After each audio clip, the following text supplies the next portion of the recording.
What up, though, everybody? Welcome back to another episode. My name is Deuce. I'm joined by my counterpart, King. And today we have a returning guest, but still makes it a very special guest to the show. We got Pistons beat writer for Clutch Points, Mr. Eric Vincent. Eric, what is the deal, my brother? Glad to be here, man. What up, though? What's up, everybody? How y'all doing? What's up, King? What's good? What's good? King, what's good, bro? What's going on with you? Man, obviously devastated. Yeah. Prayers going out to, Ivy and his family, especially his parents, man. My son plays ball, so I could have just sitting there seeing something like that for your child, man. So Right. Yeah. Me and Eric were just talking about that offline. Just as far as like, as a parent, it has to be very, very tough to watch, to see it happen to anybody, whether you're related to him or not, it has to be tough. But, it's a tough situation. We're going to get to that, man. But as always, Eric, it's always good to have you on the show, bro. I would imagine the last 24 to 48 hours for you have been nothing short of maniacal and frenetic. What's been going on your way the past 24 hours? Yeah, man, it's been a lot going on. I mean, wish you could just be about the team winning and the growth that we've seen, but trade deadline coming up, All-Star weekend, and now obviously this unfortunate headline with Jaden's health that we're gonna get into a lot. It's definitely been a lot to tackle. We're trying to give the best updates possible. Got a little bit of good news, but yeah, we got definitely a lot to get into with this, man. Hopefully we can get it as we can. So we want to give a shout out to everybody who is here as well. We appreciate y'all showing up and showing out as you guys always do. We want to make sure you guys always feel part of the conversation. So anything you want us to comment or hit on, just make sure you drop it in the comment section and we will do our best to get to it. Now, let's get to this first topic, man. Our guy, Jaden Ivey, injury. Terrible injury he sustained last night. So let's just get to it, man. So Jaden Ivey, who was playing, in my mind, the best basketball of his life, suffered a broken fibula in last night's win against the Orlando Magic, thanks to Cole Anthony diving into his legs unnecessarily, like he's playing football or something. But thankfully, Jaden did have successful surgery this morning. He's supposed to be reevaluated in 4 weeks. But there doesn't appear to be any ligament damage, which is a good thing. It sounds like it was a clean break, which is really good news. And I don't know about you guys. I'm not a doctor, but from what I understand, I think Aiden Hutchinson broke both his tibia and his fibula, right? And Jaden just broke his fibula. Is that right? It was believed that he broke both, but it was just his fibula. So. It was okay. So it was just his fibula. Okay. So I guess Jaden's in a similar situation. Yeah. So from what I understand, the fibula and the tibia are kind of connected like this. The tibia is the big bone in the front, and the fibula is the bone in the back. So Jaden broke the bone in the back, the fibula. The shin bone, the tibia is in the front. So imagine breaking that bone. Imagine how much force you need to exert just to break that bone. So, but thankfully for Jaden, it wasn't his tibia, it was his fibula. So, smaller bone, smaller recovery time, hopefully. But with that, we're hearing that he is going to be reevaluated in 4 weeks, right? So even with that, we don't know what his timetable is going to be for recovery. So I just want to ask you guys, Eric, I'll start with you. What are your initial thoughts on his injury and what it might mean for the Pistons for the rest of the season? Man, I ain't gonna lie. When I first saw it, I saw the collision. We saw Cole undercut him going for a loose ball. I didn't think it was going to be as bad as it was. He's holding his leg for a minute. He was, definitely groveling in pain. As you kept waiting, it's like, all right, maybe he'll get up. Maybe they'll help him up. Maybe he'll take it off. And then they brought a towel boy off the bench, and they just had him holding a towel over his leg. Like, I wasn't looking super close at his leg. I just saw his body language because I didn't want to assume anything that happened. But when they were just holding that up, I'm like, okay, this is a little more serious than I thought. So this couldn't happen to as JB said during the presser in the postgame after, man, it couldn't have happened to a better person. Someone who cares as much as he does about this restoration, as much as he cares about Detroit, the Pistons, his teammates, seeing everybody crying on the bench, watching them, huddle around him and praying. And even, granted, yes, I do think Cole was pretty reckless what he did, but to see his remorse as well, and then the coach as well, like, everybody was shook up. The whole LCA was chanting his last name, giving him some support. Yeah. It's super unfortunate, man. And like outside of just his personal growth as well, I tweeted this earlier. This part just still makes me so upset. We still will not see a full season of Cade and Ivy together. I was gonna, yeah, We all talked about it before the season started. Do these two fit or not? We all didn't know. We all were hopeful. We know the answer now. They fit. The team is winning. They're both putting up career high numbers. The duo fits, and they're winning because of them right now. So it's super unfortunate. We're definitely hoping for the best case scenario, for his health and for the team's sake right now. But yeah, it's super shocking, and I'm really, really upset for him, for real. yeah. Kane, what do you think, bro? What are your thoughts on this, man? Get in here. Just better now as a young player to have that type of thing happen than later into your career. You don't want that to happen at all, obviously, but Ivey's young. He's extreme hard worker. I think if anybody could recover from this 100% and be just fine, it's him. He has every bit of that in him. So, yeah, it sucks not to be able to see him and Cade play a full season together because, he was definitely starting to knock down a few of the things that were said about him. Last night, like I said, he was having one of those nights shooting the ball from three. It's the best I've seen him play, and for this to happen right now while your team is trying to build up and become something and build an identity, it sucks because now you got to try to figure out where you're going to get that energy from, where you're going to get the production from. Obviously, him in the locker room, everything that he affects as a person around that team and with his teammates is now gone. It's just like I said, it's the same situation with the Detroit Lions. These guys are going to have to group together and they have to make sure that his injury is not in vain. Make that play in or make the playoffs. Right. That's how you answer something that, that devastating. It should make you play that much harder, not only for yourself, but for your teammate, man. And let them know that it's not in vain. Yeah, I totally agree with that, bro. It's amazing to me that it only took 33 games for us to see that this backcourt works. That's it. Yeah. They played a combined 33 games over the past 2 seasons, basically. And they finally got a chance to play consistent time together without it being a break in time, without waiting for one guy to get back and waiting for another guy to get acclimated up. They both were on the same track. They both were on the same path. They both were in game shape. They both were catching a rhythm. They both were in kick. They were there. And that's why it's so unfortunate because you saw even just off, once again, another small sample size, that it works. Jaden has quieted all the whispers about his jump shot. I mentioned it before. The quality of jump shots goes a lot into your percentage as a jump shooter. If your quality of shots are trash or terrible, and you're not getting good looks, and you're getting the ball with 5 seconds left on the shot clock, and you're trying to go ISO from the top of the key, yeah, you're going to shoot 35% from 3. Mm-hmm. But if you're getting them within the flow of the offense with the weapons around you, that's going to naturally go up. So I think he really did quiet a lot of the doubters. And to your point, Eric, I think people got to see the kind of person that he is just from the response of his teammates. Mm-hmm. Right? You saw Star Thompson crying. You saw Stu, who's usually stone-faced. You saw the look on him. He was literally just staring at him like, wow. He was in shock. You saw Kay. He was in shock. You saw these guys huddling up. So they really, Stu views him as a little brother. That's Stu's little brother. You know what I'm saying? And so it's for me, it was bittersweet because you got to see how much these guys really just care about each other off the basketball court. These guys do things together. They go places together. They play games on the video game together. Call of Duty. They do all these different things together. So it's more than basketball for them. And one thing that really impressed me is that they responded after he went out. A lot of time when that happens, things can go one of 2 ways. They can go terribly bad or they can go great. And last night, they responded in kind and said, let's get this game for Jay. Shout out to the vets because they did their part in helping to get the guys together. But they responded, and they got that game. So I just wanted to shout them out for that. But to your point, I wanted to just say that because you really got to see the bond that these guys kind of have with each other already. Yeah, I mean, you definitely saw it. To me, it was most noticeable from JB Bickerstaff. He came in the presser after, and even right after it happened, he was tears in his eyes, and he had the same emotion.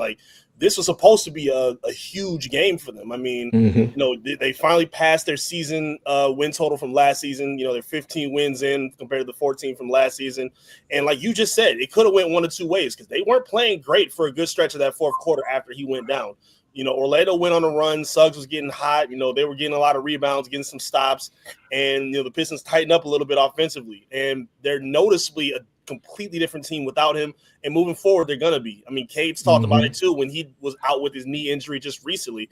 Like, that spark that he has, the speed and all the improvements that come with it. And you're seeing how it affects other people too. They were doing a really good job, playing in transition. I feel like maybe like 5-6 different dudes caught an alley-oop yesterday. Yeah. And, Jaden was one of the beneficiaries, and he set who did he set up? Tobias. Tobias was coming down. He threw a lob to him on the wing. It couldn't have happened to a better person. Again, especially at the height of how great he was playing. Yep. Being able, like you said, silencing all the doubters, seeing so much improvement. And again, so early as well into the season. Like, we're barely not even halfway into it at this point. And, seeing how much energy it took out of LCA and took out of the team. It was so hard to watch, man. Again, we wanted to celebrate and be happy, but just everybody just had that cloud hanging. So big prayers for him, man. It's so unfortunate. Yeah, it was terrible to see, man, live and on the screen. Any further thoughts on what you saw, what you felt when that happened? Man, just complete shock. I didn't even know how to react for a while. Yeah. Just sat there and stared at the TV screen. At that point, the game had left me. Right. Watching the rest of the game, it was just straight stare at the screen. Instantly, like I said, I started thinking about his family, his parents. It sucks, man. It just sucks. Two of my favorite athletes on both of my favorite teams, obviously, both break a leg. Right. Never would I would have thought, that would happen in the same year. It's just crazy, man. But like I said, if anybody can come back strong, it's Ivy. I expect him to do that, but the trade deadline just became a whole lot more important. Yeah. We're going to get to that too, bro. So let's transition a little bit. So we know that in the wake of this terrible injury comes decisions that now have to be made with the rotation and the roster as a whole. Either of you, whoever wants to shoot first, what makes the most sense to you as far as how to fill now those 30-plus minutes that are now going to be available with Jaden sideline now? Either one of you want to jump in there as far as what you think? I think they need to go, like, if I were to adjust the starting lineup at all, I would go, now, obviously going to keep Cade where he is. Tim Hardaway Jr., I would slide over to the 2. I've been a little hesitant on placing this person in the starting lineup because I didn't think it was an immediate need. Now it kind of is. Asar, I think, should be starting now. Absolutely. I think he's got to be their 3. He's going to carry a lot of the weight defensively. And I think you go with what the rest of the front court has been. Tobias stays at the 4, Duren stays at the 5. I don't like the idea of throwing Beasley in with the first unit right now, just because I think it's a little redundant having him and Tim Hardaway Jr. starting at the same time. You need that spark plug offensively coming off the bench, especially since they're probably not going to have that at this point. I would keep him in where he's a little more comfortable. And I don't want him becoming just like a chucker, because if he starts and plays 30 minutes, like 10 or however many shots he was taking or threes he was taking, it's going to go up even more. And I don't really want his shot diet going crazy. I think the guys that are in the starting lineup just have to step up a little bit further.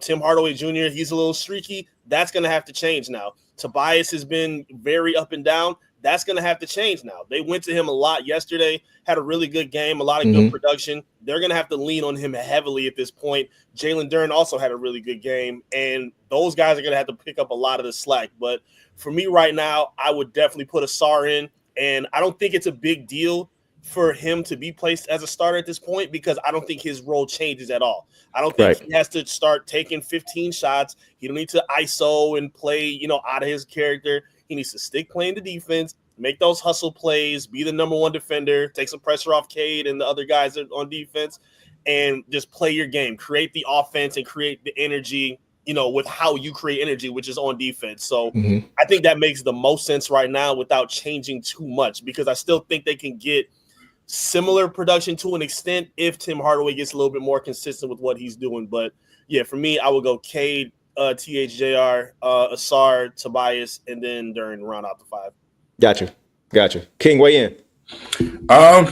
I totally agree. That's the lineup that makes sense right now. Unless you're talking about possibly moving THJ to a 3 spot and bringing somebody like Ron Holland up to start at shooting guard, for at least for right now. It's like I said, offensively, he's not going to give you the production that you need, but obviously he's a defender. We've seen plenty of starting lineups with defenders out there at that 2 guard spot, so it could work in situations. Obviously, they're going to be doing some things trying to figure out who is going to be the guy to fill in, but for me, it's just a trade deadline. I just feel like you need to go and get something to try to replace that. If you're serious about making a play-in or a playoff this season, I think you go and get something. So I want to we're going to come back to that because I want to get you guys' thoughts on that too, as far as what the Pistons' agenda should be at this point. So I'm glad you mentioned that, King. I'm kind of in the same boat with you guys. I personally would move Tim to the 2.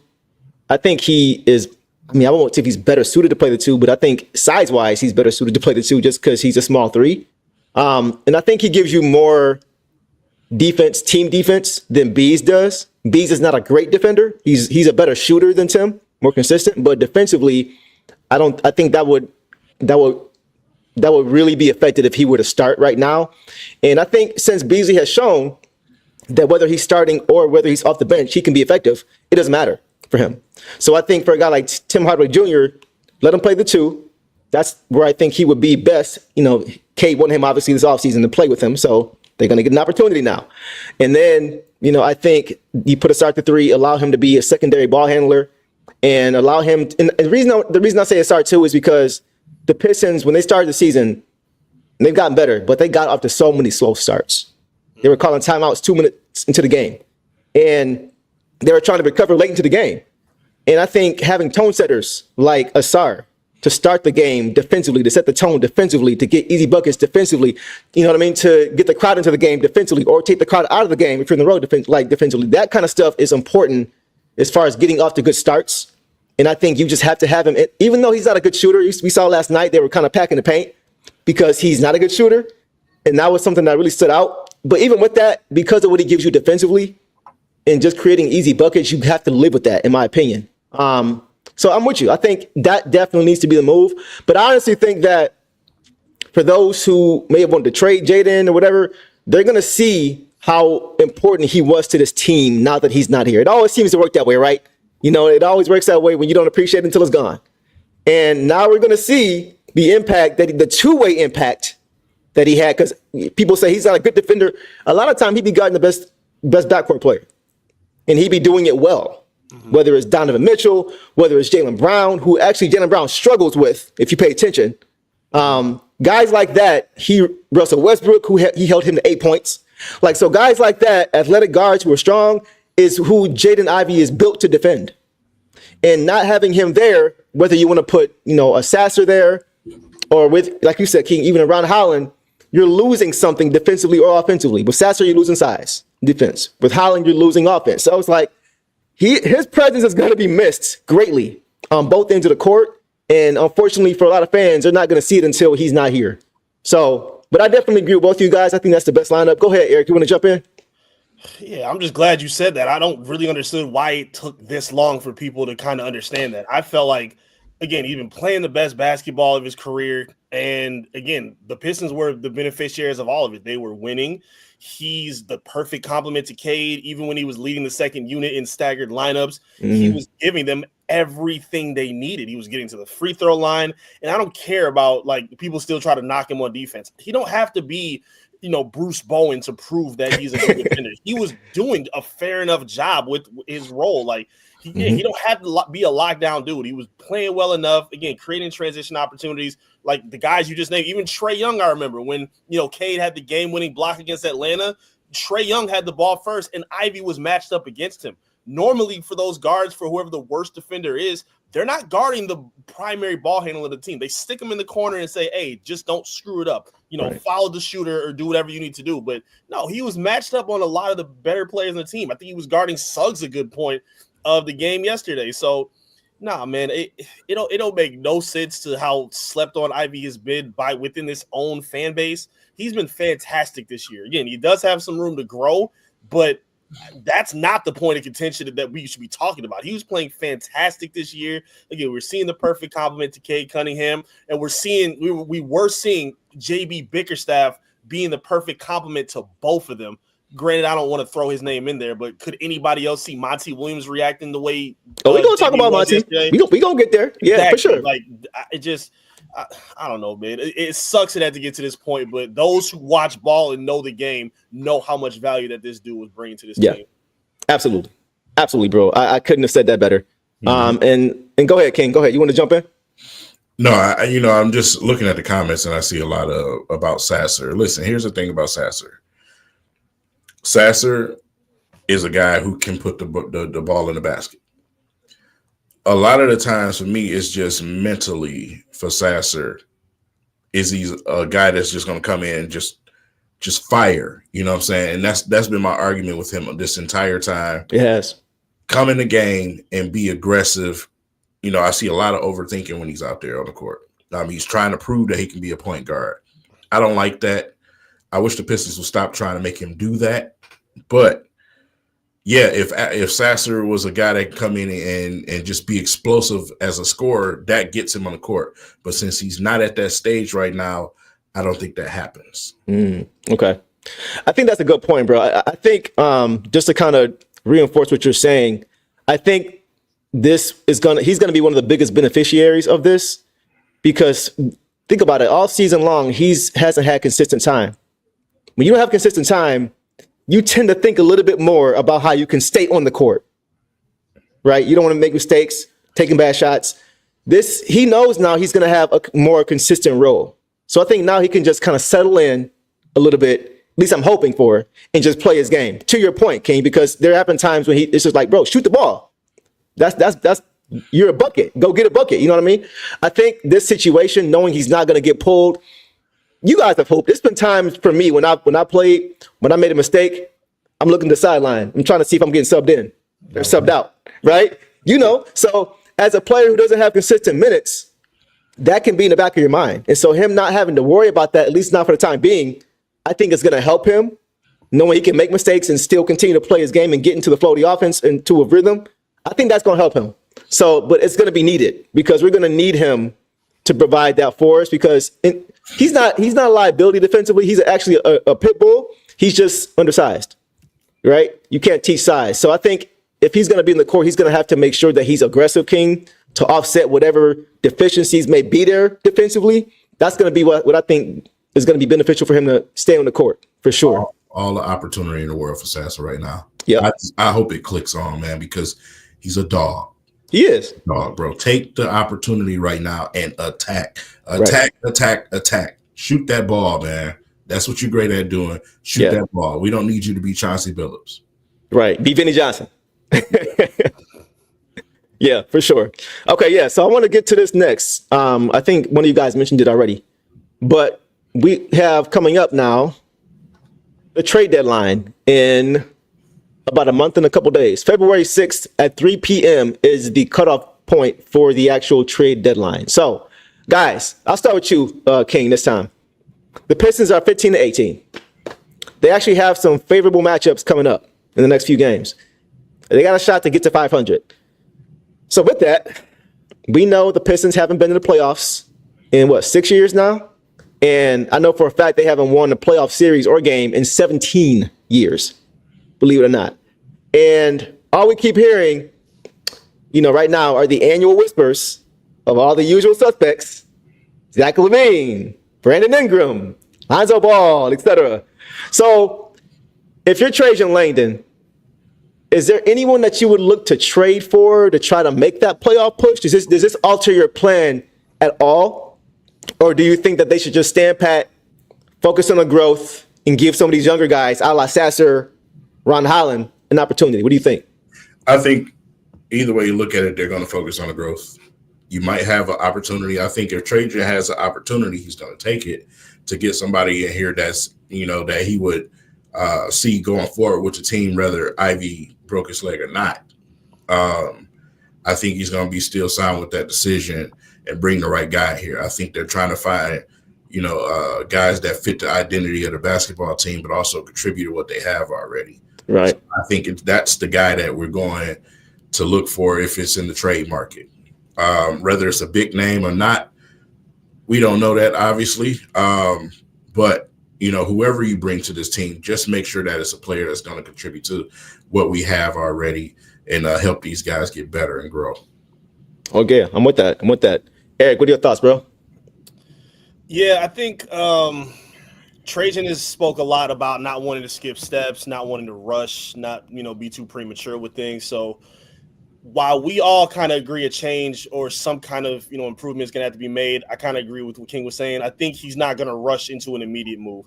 I don't think this is like, oh, okay, so now we're out. Okay, we have to go get Zach. No, you don't. You don't. You're going to take your time and see what you have with these young guys because they're kind of in a middling part where you still want to win, but you also now get a bigger exposure for the younger guys to see how they can fit in on a bigger stage right now with this team. So, yeah, like Ron Holland, like this is a huge moment for you too. We were just talking about what it means for Sasser. This means a lot for him. This means a lot for Asar. I mean, even for guys like Fontecchio, like a lot of guys got to step up and, fill in what Ivy brought for this team, even like for their own roles. They don't have to play like Ivy, but they just need to do more to kind of pick up that slack. So it's not a whole lot of names I'm in love with. Like I saw a lot of people on Twitter float around Lonzo Ball. I think that's a terrible idea. Like I don't have nothing against Lonzo, but you're not gonna make a move for an injury-prone dude, hoping that he's gonna fill in for somebody who just got injured. I just don't see the value in that right now. So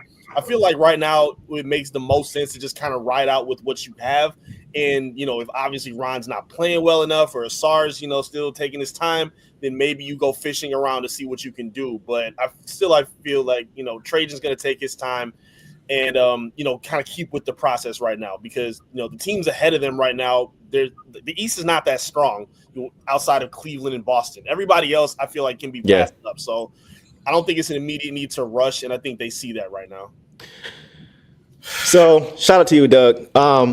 Yeah, man, I am not in any rush to make any moves right now. The Pistons window hasn't even opened yet. The timetable hasn't even started yet as far as contending. Mm-hmm. We're not even there. If we were, 44 and 38 team or, 48 and 34 team, something like that, where we're trying to get to that next level, kind of like how Cleveland was last year, and this happens, then maybe you look at something like that. But we have a ton of guys on this team where I'm saying to myself, if he had more minutes, there's so many guys on this roster I'm thinking about like that. Ron Holland is one of them that comes to mind. If Ron Holland has more minutes, what does that look like? So before we go and bring somebody else in, giving up assets in the process who may not be reliable, why don't we find out what we have first? In the full. We just talked about Cade and Jaden and how we need to see what we have with them. Why are we not doing that with the rest of the roster? Why is everybody in such a rush to get to the playoffs and lose in the first round potentially? Like, we're trying to win championships. It takes time to build that. And the Pistons don't even fully know what they have yet. They got rookies who are trying to get more playing time. We're going to talk about more about Bobby Clintman. That's another guy. Like, we're getting guys who are still coming back that we have not seen play basketball for the Pistons at all. At all. So you're going to bring in somebody else before you even know what you have? It just doesn't make any sense to me. I honestly am in no rush. I don't want Brandon Ingram. I like his game, but to me it overlaps with Cade too much, and he's always hurt. And he's not a defensive dog in my opinion. I'm looking for tone setters. He's not a tone setter to me. So I'm not in the business right now making any moves unless it's going to give us a ton of assets, and it's not going to sacrifice any potential playing time for any of these young guys. That's where I'm at with it right now.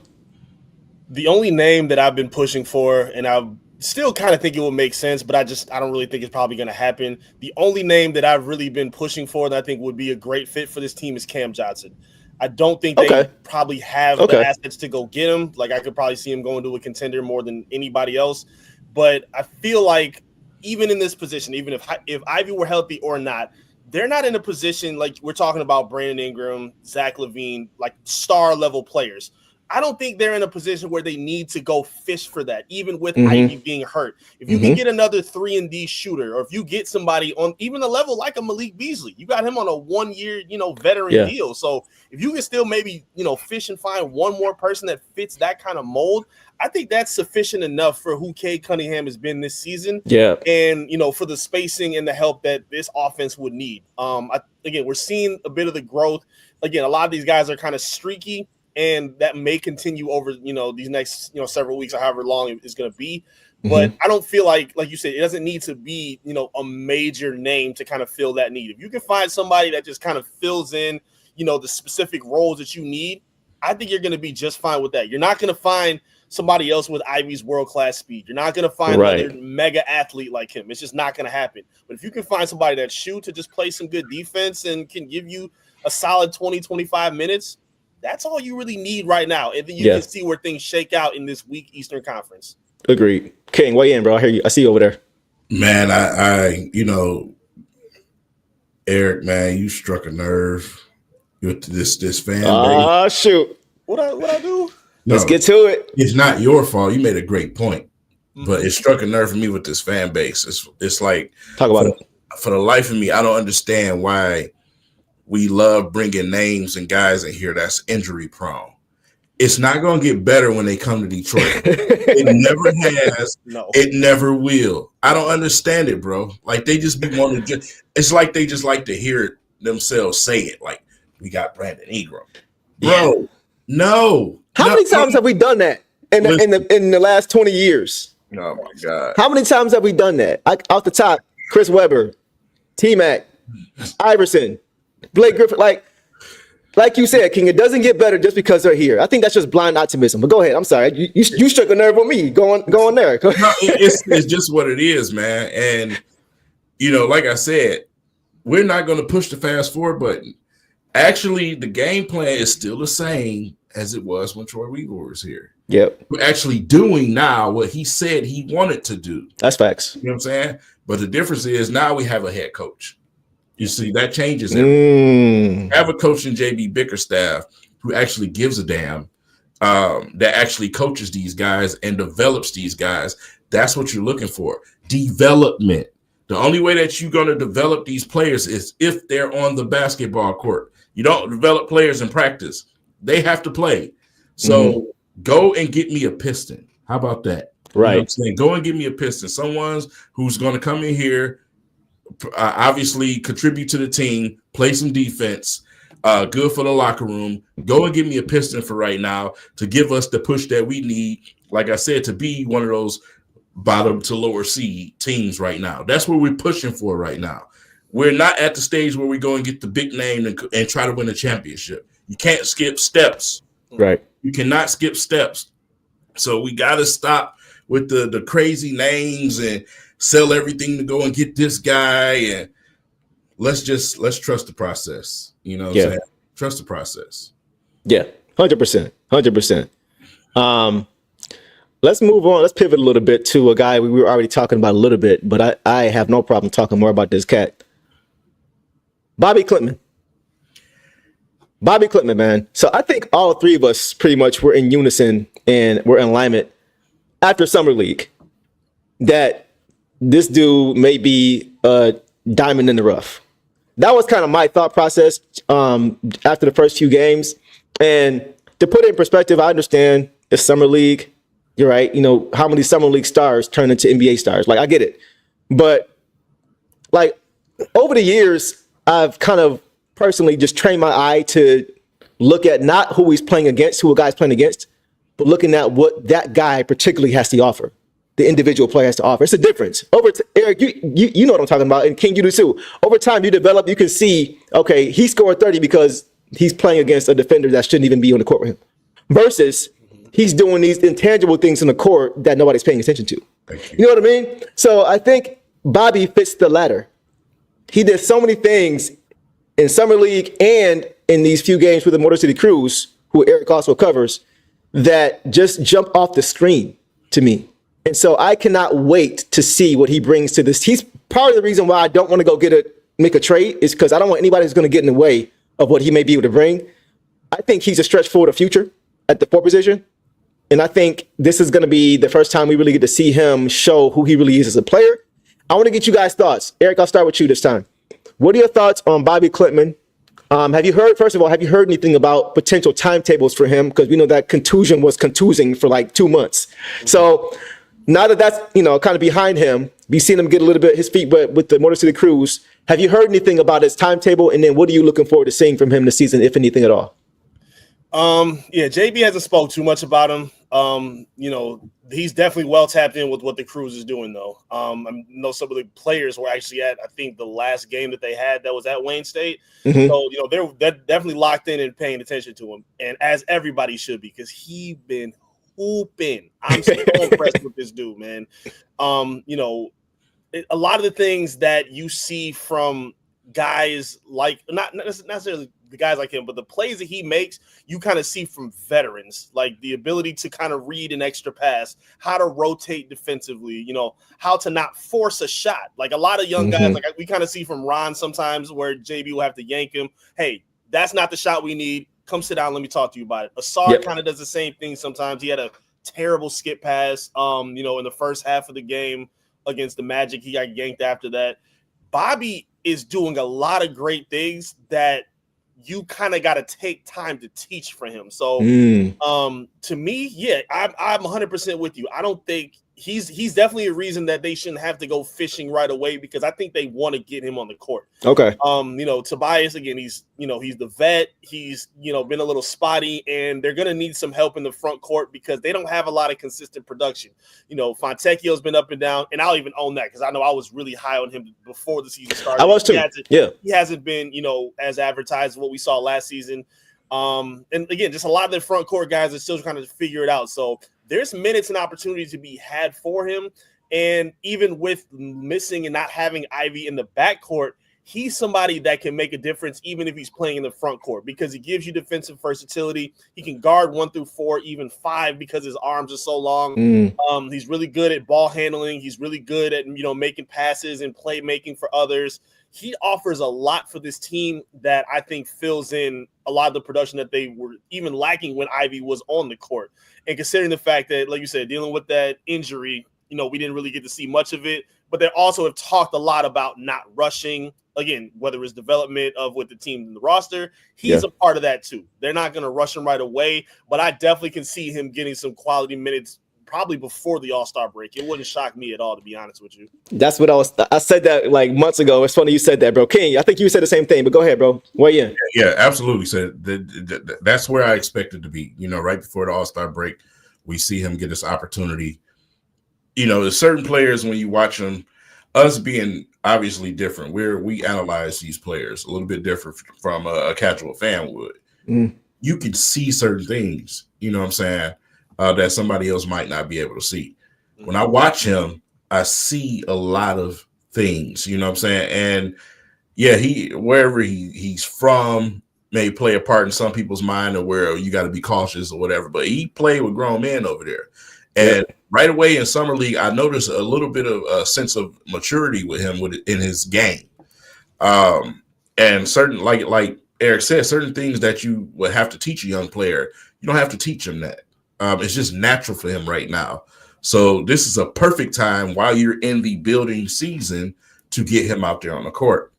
Obviously expedited now because of the situation we're facing now. So you want to see him on the court. You want to see what you really have. I think he's a diamond in the rough. I think he is one of our forwards for the future.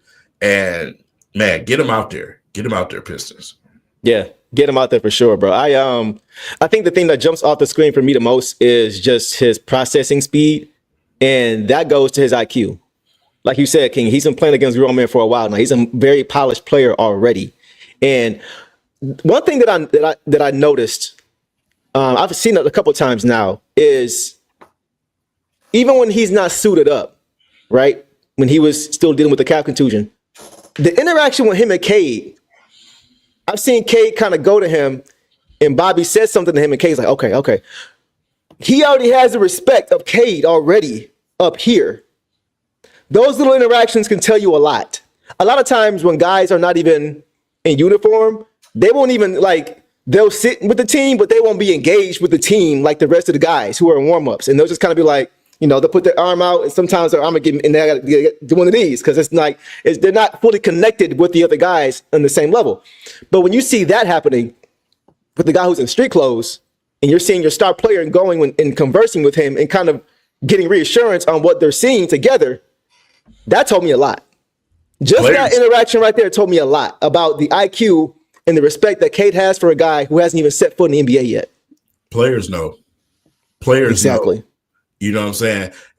Obviously, we've seen an example of it with Cade, where the reaction from the players around the league after games in this young rookie season, the respect that they were giving him already. Right. As players. Players know. They just know differently. Obviously, we see it different as fans. They know. You know what I'm saying? And, I mean, Bobby is – I can't wait to see him get on the court. Yeah. Another benefit of this is too, because granted, he won't be the only, G League guy that's been getting calls up for the past few seasons. When they had Jared Rhoden or Stanley Amude, they weren't really learning from other veterans. Like, right. What is Bojan Bogdanovic going to teach? That's true. Jared Rhoden? Like, not That's much. True. So if Bobby's making a play and he's getting Tobias in his ear, that's a beneficial guy to learn from. Malik Beasley, who's playing some of the best ball of his career, that's a beneficial guy to learn from.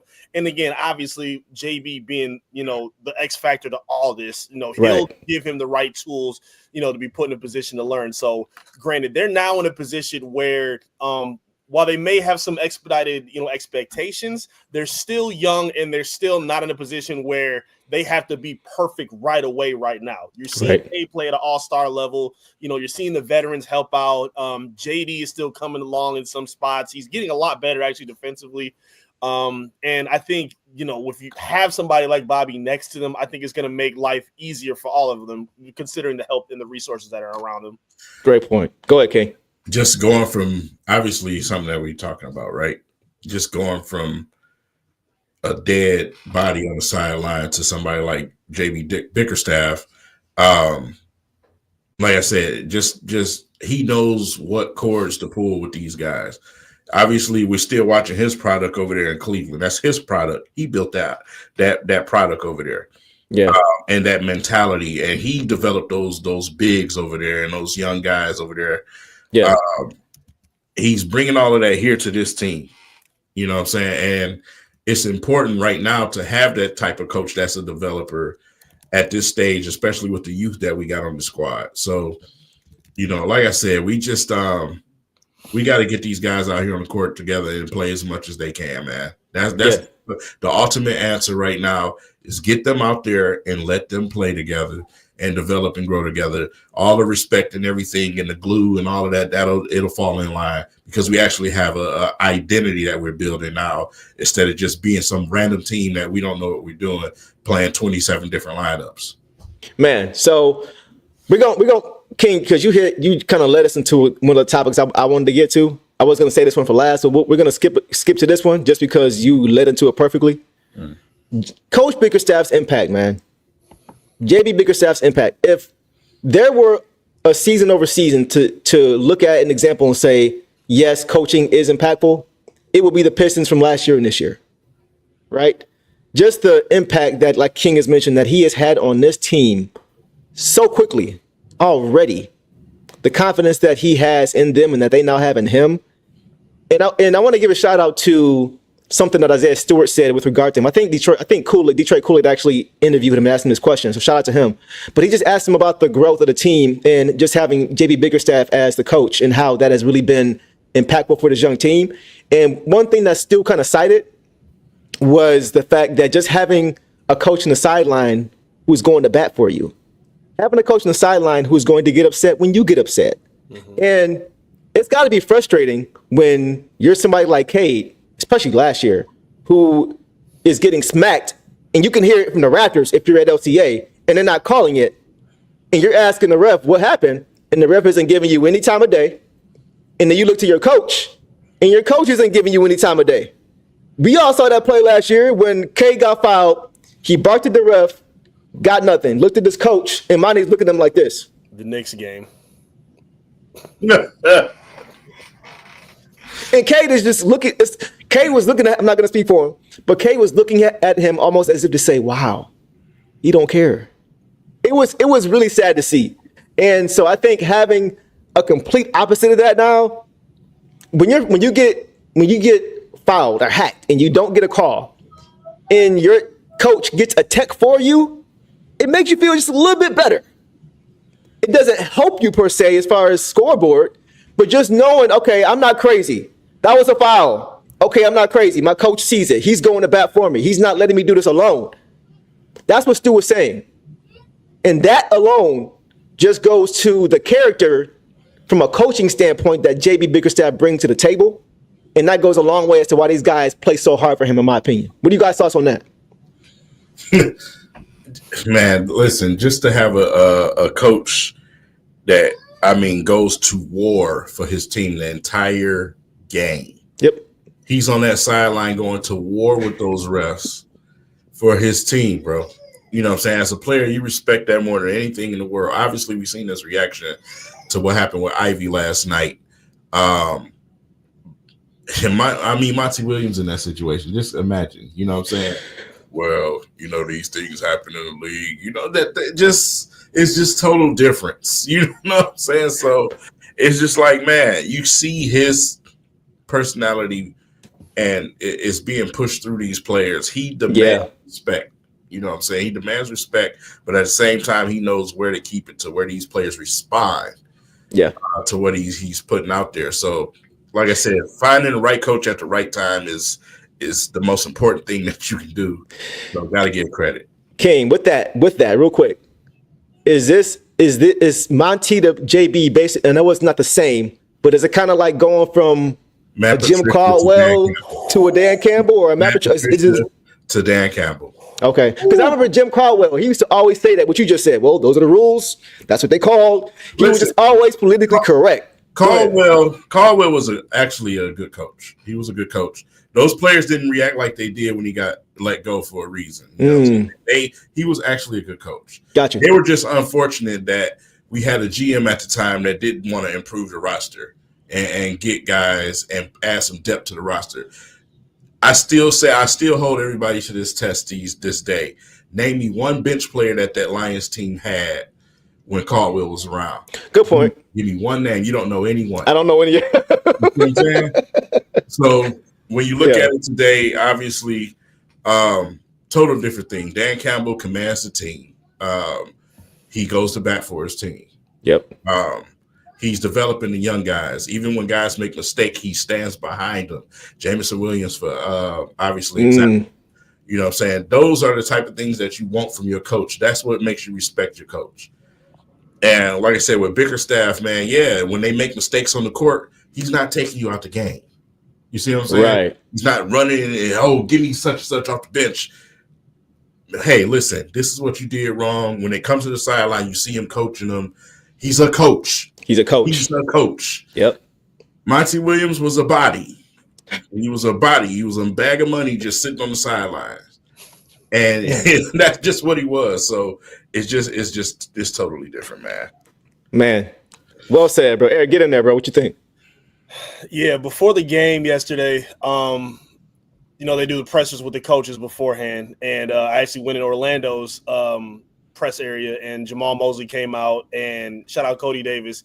He asked him about his relationship and the impact that JB has brought to this team, and care was the first thing he talked about, and nobody will ever have to question that ever. Even when they're losing, even when things aren't going right, when they got smacked by the Knicks early in the season, he was still making rotation movements, and he was still on the sideline coaching his behind off. Instead of just, sitting on the side, watching the clock go, he was trying to make changes and at the very least, prioritize the development of his guys. So nobody's ever going to have to question that with JB Bickerstaff. And that's number one that we see. I mean, his ability to challenge, plays that the refs get wrong, take timeouts and go school them and talk to them like, hey, what did you see here? Because I don't see what's going on. His fire and his passion has translated through this team, and you're seeing it consistently. One of my favorite quotes that I've seen from JB, I think it was, what was the game? I forgot what game it was, but it was It was the Utah game. Utah, Okay. where Ron Holland got teched up with Jordan Clarkson. Yeah. Paul, Paul, like bumped into him and they got his stuff or whatnot. And after the game, JB was fired up because shout out Amari Sankofa. He asked him about that. He said, "Yo, double technical fouls are a bailout. You can't be calling a technical foul on a person who's the recipient of getting hit, and then they just retaliate and defend themselves. That's the care of a coach. And if I'm a player and I'm hearing that, man, I'm going hard next game. I'm going crazy in practice because I know my coach got my back. I never have to worry about that. That goes such a far way, man. It really does. Like, JB is never a coach speak kind of person. He'll give you the impression and the notoriety that he really does care and that he's putting the development and the growth of his players first over anything else. He even talked about it too. Amari asked him as well about like what do you think has gotten you to this point of getting them to this 14th win, and you've seen this kind of development. He's like, yo, I try to gain their respect, try to understand them as people, trying to develop these personal relationships. I didn't hear Monty talk anything about personal relationships last season. Yeah, Jay has gone above and beyond to make sure that everybody's on the same page. Everybody gets the same attention to detail. It's not like he's just caring about Cade or the star focal point players. He gives the same care and attention to everybody that's on that roster, and you see it night in and night out. I honestly can't even believe that Cleveland still got rid of this guy. I don't know what they were thinking, but thank you, bro. We'll take it. If I would have came in halfway through your answer, I would think you were talking about Dan Campbell. That's how they treat him, bro. Like, That's exactly how they see him. Yes. You know what I'm saying? Like, as far as caring about the person and not just the player, like everything you were I literally had to reset my brain and just say, okay, let me just listen as if I don't know what this is talking about JB. And it sounded like Dan Campbell. Right. So it's just like, just based off what because you've been in those rooms, right? You've seen those interactions and those conversations. So to hear that is super duper encouraging because for the most part that guys are going to be incentivized to play hard for their coach because they know that he's going hard for them. That alone goes, like you said, it goes a long way. So that makes me very, very happy to hear for sure. And we've seen it. We've seen it all season, but to hear it and that to know what's happening behind closed doors, that goes a long way for the growth of this team. Get in there, King. It also gives you an opportunity to go out there and play free. So right. Like I said, I was giving an example. These guys don't got to worry about being snatched out of the game. We watched what happened to Ivy before, with last regime. Let's just say last regime. And you're phantomly getting dogged by your coach. You know what I'm saying? Think about what that's doing to you mentally as a player. Mm-hmm. Like, I don't have no room for growth whatsoever. He is literally holding everybody back on this team right now. But now I have a coach that lets me play free, that lets me be who I am, that respects me as a person and as a player. I can go out here and play free now. You know what I'm saying? I can go out here and actually learn. I'm going to take in what he's given because what we just experienced before he got here, I don't want to experience that again. So I'm going to take heed to these words. You know what I'm saying? Yeah. Give him the respect that he demands. And that's what you see from these young guys, not even just the young guys, but the veterans too. Right. He has that respect. And again, Cleveland, what the hell was y'all thinking? I mean, is he the Mark Jackson for Golden State? Like, I keep seeing in the comments, setting foundation. Yeah, that's what he did. So I know Cleveland's playing well now, but Golden State also played well for Steve Kerr when they had the foundation built. So not to throw shade at the coaches who are there now, but you can't just shade the coaches who helped build that thing from the ground up. And that's what that's what JB did over there. And I think we have more confidence to know he did it over there by looking at what he's doing now. It's the same exact thing. Go ahead, Eric. I got to give him some props too. Not even just the players. I watch his interaction with Jarrett Jack, Luke Walton, Sidney Lowe, and he pays a lot of attention to how he can help those guys as well. Mm-hmm. His hands-on ability with everybody, he's a really good relationship with Trajan Langdon as well. He said before the season, he said, I was cool with, taking the season off, chill with my family and, just, kick my feet up. But he said him and Trajan had a great conversation. They shared the same vision, and the brain power that they're both putting together for this franchise has been unbelievable. And it's coming a lot quicker than we thought because be clear, It's one thing to just be competitive. We've seen JB and this team, even going back to last season, there were some games that the Pistons were competitive and they would just tail off in the fourth quarter. Mm-hmm. How did this season start? The exact same way. Competitive, fourth quarter lapses, but now at this point, they're beating the Suns playoff team. They're beating the Lakers playoff team. They're fighting back from 20 down on the road against Sacramento playoff team. Even when they got dusted by, Denver in that third quarter, they were competitive the whole first half. They were leading proportions of it too. So he said he wanted to help establish an identity, and I think they've checked that off. A lot of questions that we had early in the season of like, will the backcourt work? Is JB really the right guy? A lot of these questions are getting answered quickly, and I think that can't be undersold with his impact so far. Bro, that is a great point because, so real quick, I just wanted to piggyback off of that, bro, because you're right. As far as the identity, he's talked about this team getting better incrementally, weeks over weeks, week over week, month over month, and just building that growth, just having that incremental growth. Right? And it seems like whenever he has an extra day off to teach, the Pistons come back and look a little bit sharper, a little bit crisper, a little bit better, a little bit more prepared, a little bit more understanding what they're supposed to be doing on the basketball court, right? And it's getting to a point now where when you watch them play every game, win or lose, you're seeing a lot of the same things from them. They're rotating better. They're communicating better. They're playing more fit. Like, you're seeing the same things repeat themselves game over game, and that goes to the identity piece. Go ahead. Just one thing with what you're just saying right now. I totally agree with that because they're learning these teams too. Right. Let's say, remember when we first played the Knicks kicked our ass, and then we turn around and we kicked the Knicks ass. Right. Good point. So they're learning their opponents. You know what I'm saying? And that lets you know that they're in the film room. They're actually listening to the coach. They're learning from their mistakes. So that is the developmental process right there. You start to become that team who understands their opponent, and that helps you win a lot of games before you even play them. Good point. Great point. Go ahead, Eric. It's not just, coach speak as well. He's putting actual action to go with it. Something that he talked about before the game yesterday, because, again, shout out Amari Sankofa. He asked him about the difference between the team playing on the road and at home, because for some reason they played really good on the road and they struggled here and there at home. He said, we gotta start faster. We got to be more disciplined on defense. We got to take care of the ball, get quality shots, play fast. That's exactly how they won the game yesterday. It all tailed off after Ivey got hurt. But if he stays on the floor, Ivey led them in scoring the whole game. 22 points. I think he shot 5 or 6 from 3. He was fantastic yesterday. And they spoke and did exactly what he talked about. It's so refreshing to not just hear what a coach has to say, not just hear a plan, but actually see it come as fast and as quick as he talked about it. That's a good point too, bro. I think JB understands what made Detroit basketball successful.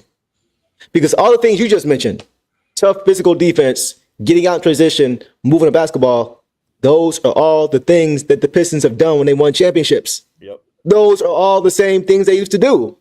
Play hard defensively, get out in transition, and move the ball. Yesterday, no Pistons scored more than 22 points, but every starter scored more than 22 points, but they all scored in double figures. Yep. All 5 of them. That's the unpredictability is how the Pistons used to play. Not heliocentric basketball, one guy and you got 4 shooters like this. No, that's not how we play here. So I think he just has a pulse on understanding how to get to where you're going by understanding your past. He seems to understand this is the way we're going to have to play to win.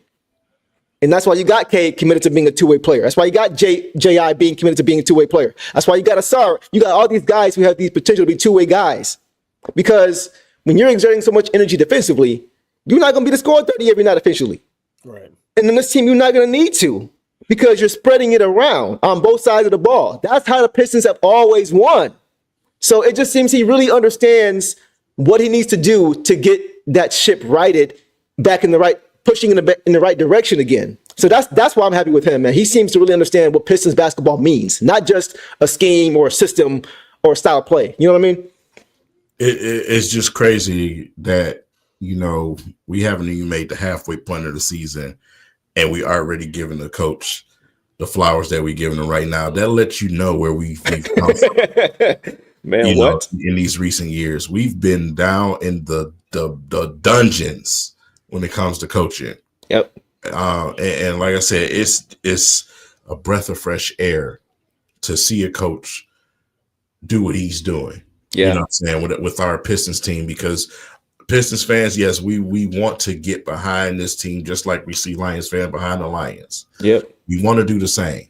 You know what I'm saying? And it's just been so bad around here. It's been tough to do that. It's been tough for all of us to rather, write stories or making music, or we behind the camera making videos. Yeah. It's been tough for us. You know what I'm saying? So to just get a little beat of life like this is refreshing, man. That's all we need, man. Pistons fans don't ask for much, bro. We don't ask for much. We just ask for you to play hard and show you care. Yeah. You do that, we will show up in a major way. We set the record for most sold out games at the Palace for years because of that reason. I think it was 2.5 seasons every game was sold out. Yep. 2.5 straight years. 21,000 packed out plus. So we don't ask for much.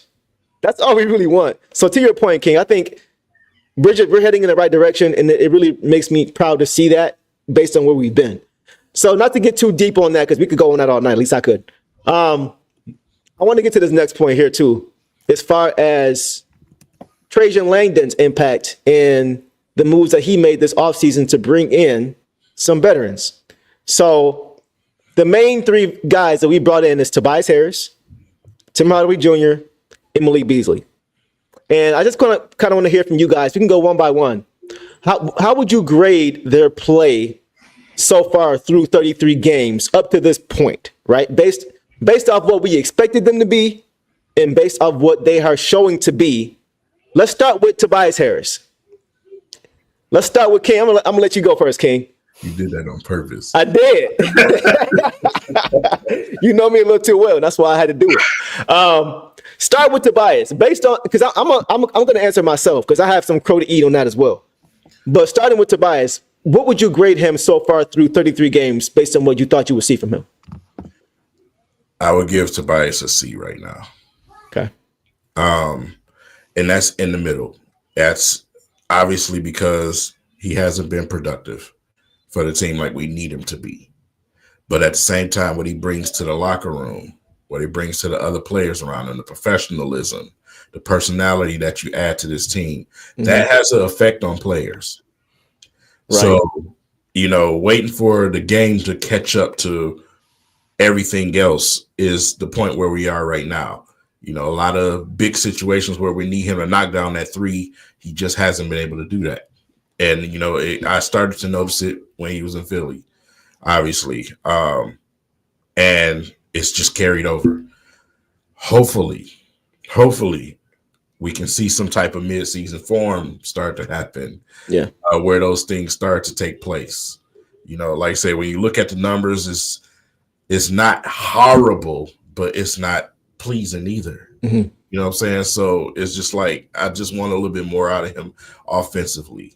He's been given effort, even a little bit on the defensive side of the ball. The first time around, if any of you guys in the comments been watching me way back then, I used to yell at Tobias Harris every game, like, bro, help side defense, this, that, and the third. He's been doing that. Mm-hmm. I don't have any other complaints.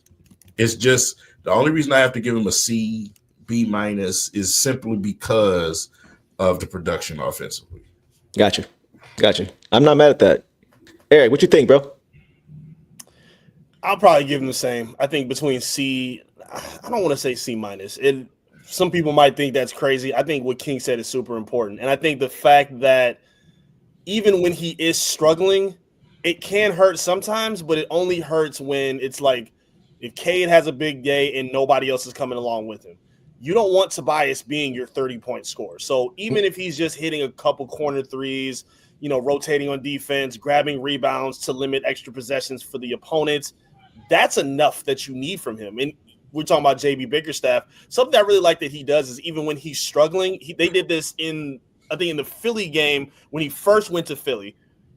He was really struggling with getting his shot together, but they found him on fast break opportunities to get easy dunks at the rim, to get easy layups, and they post him up a lot as well because he's a big body guy, when they switch and get him on somebody small. Yes. So they find ways to keep him involved, And something that I really like too is the players really respect him and care about him a lot. He had a little post-game presser where they call him Uncle T, only being 32, 33 years old. It's funny, but I mean, he's embracing that too. He's embracing his veteran, spot on this team. He's embracing his responsibility. And, when he is effective and when he is scoring, like, when he's knocking down that corner three in another area where he's like posting up and maybe isolating a little bit, he like shooting that like little mid-range floater, like right in front of the rim. He's doing a really good job of knocking that down too. So like he's doing a good job of adapting as a complimentary scorer, and it's helping as a benefit to the other guys as well.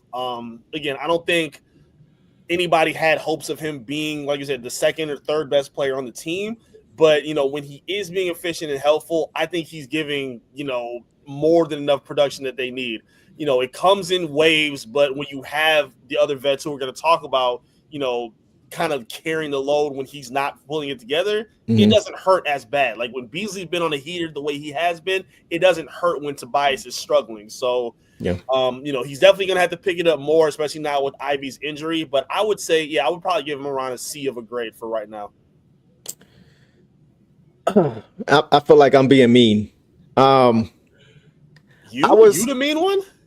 Because nice one. I know that's why I feel so awkward, bro. Because I was one of the main guys who was campaigning for him to come here, and to my detriment, I didn't watch enough of him at Philly to understand what we were getting. I was pretty much going off of what I remembered from him when he was here before. And I was expecting that. And when he got here, I was expecting a consistent 17 easy, 17, 18 a game easy in his sleep. That's what I was expecting. And when it didn't happen, the start of the season was interesting because his scoring output wasn't there, but he was getting on the boards. Mm-hmm. It was a few games earlier this season where he led the team, JD, in rebounding. So I was thinking, okay, maybe that's his role now. Maybe he's going to average 14, 15, but going to give us 8, 9 rebounds in the block and then maybe a steal here and there and things like that. But then when it started to get to a point where most recently, there's a West Coast trip, 4-game trip, where he only scored more than 10 points once and had 3 single-digit scoring games, 3 out of those 4 games.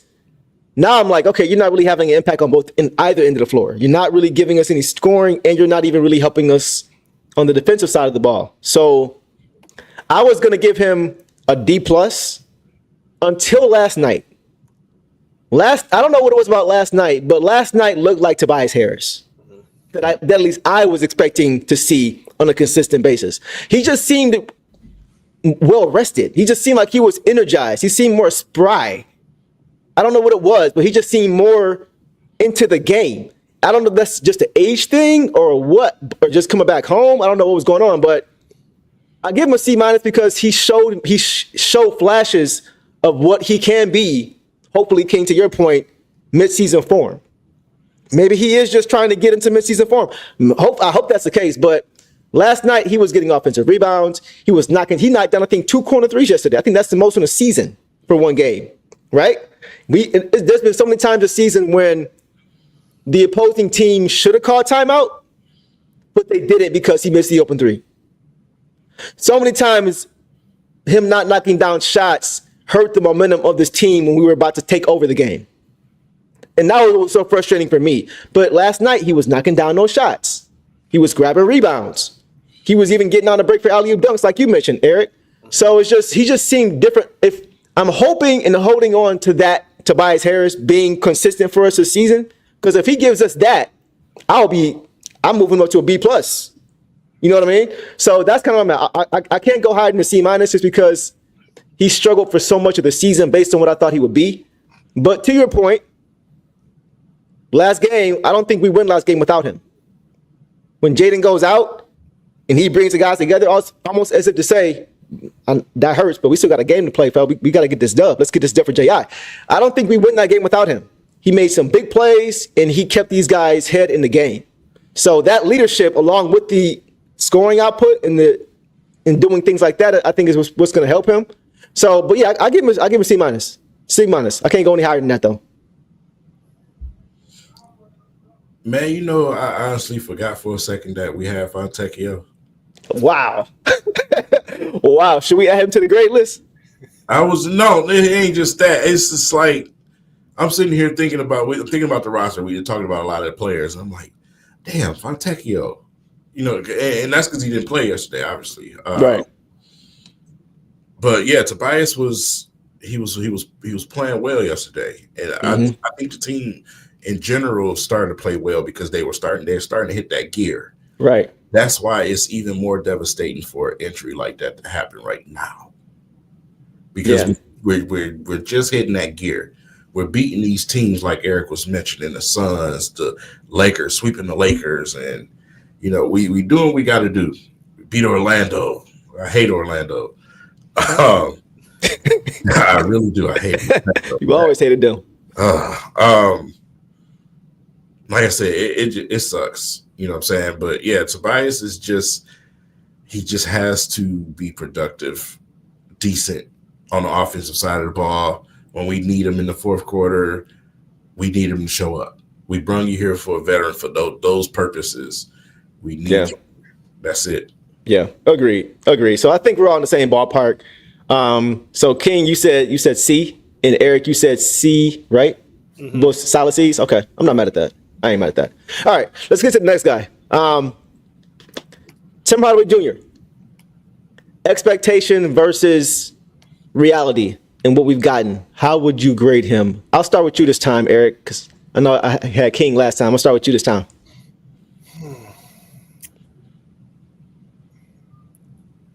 I would go C minus. Okay. But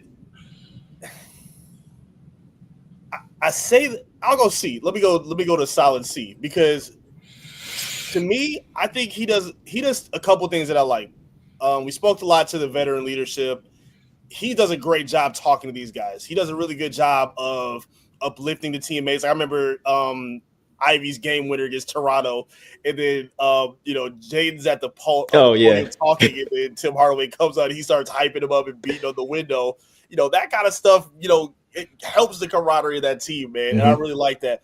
Also, like how he moves without the ball. He doesn't always make. He's been pretty streaky. I think he's shooting like 35% from three, 41% from the field, averaging I think just over 10 points a game. But I really like the way he moves without the ball. He's not a guy, like he's not one of the veterans or one of these shooters that just comes in and he's just trying to strictly find his shot. Oh, I've been this in the league for a while. I was just on a finals team, even on this young team, with my dad in the crowd, and I'm, from Michigan or whatever.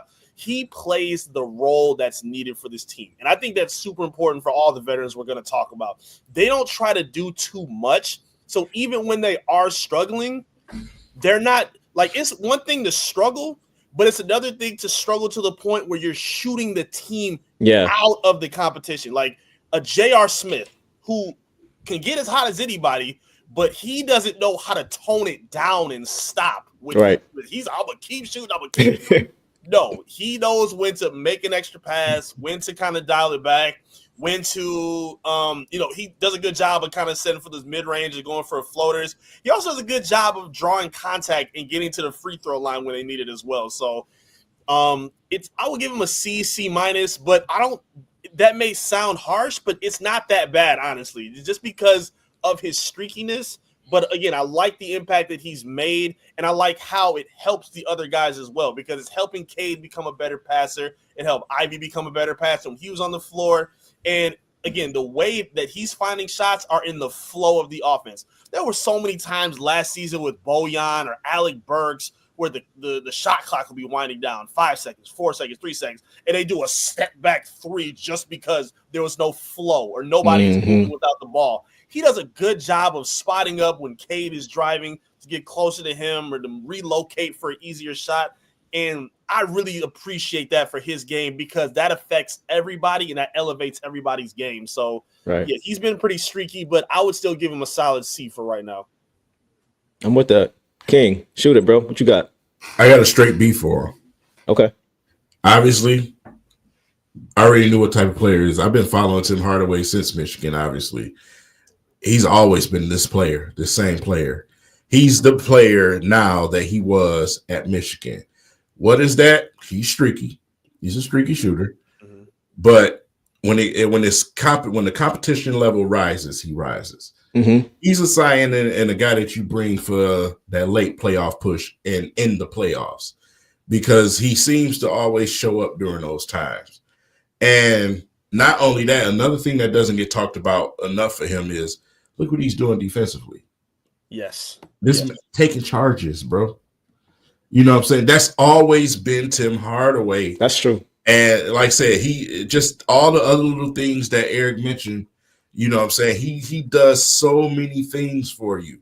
It's hard for you to not just focus on the 3-point shooting and the percentages and the misses and makes, man. But he does so many things. I challenge you Pistons fans next game to just really watch Tim Hardaway.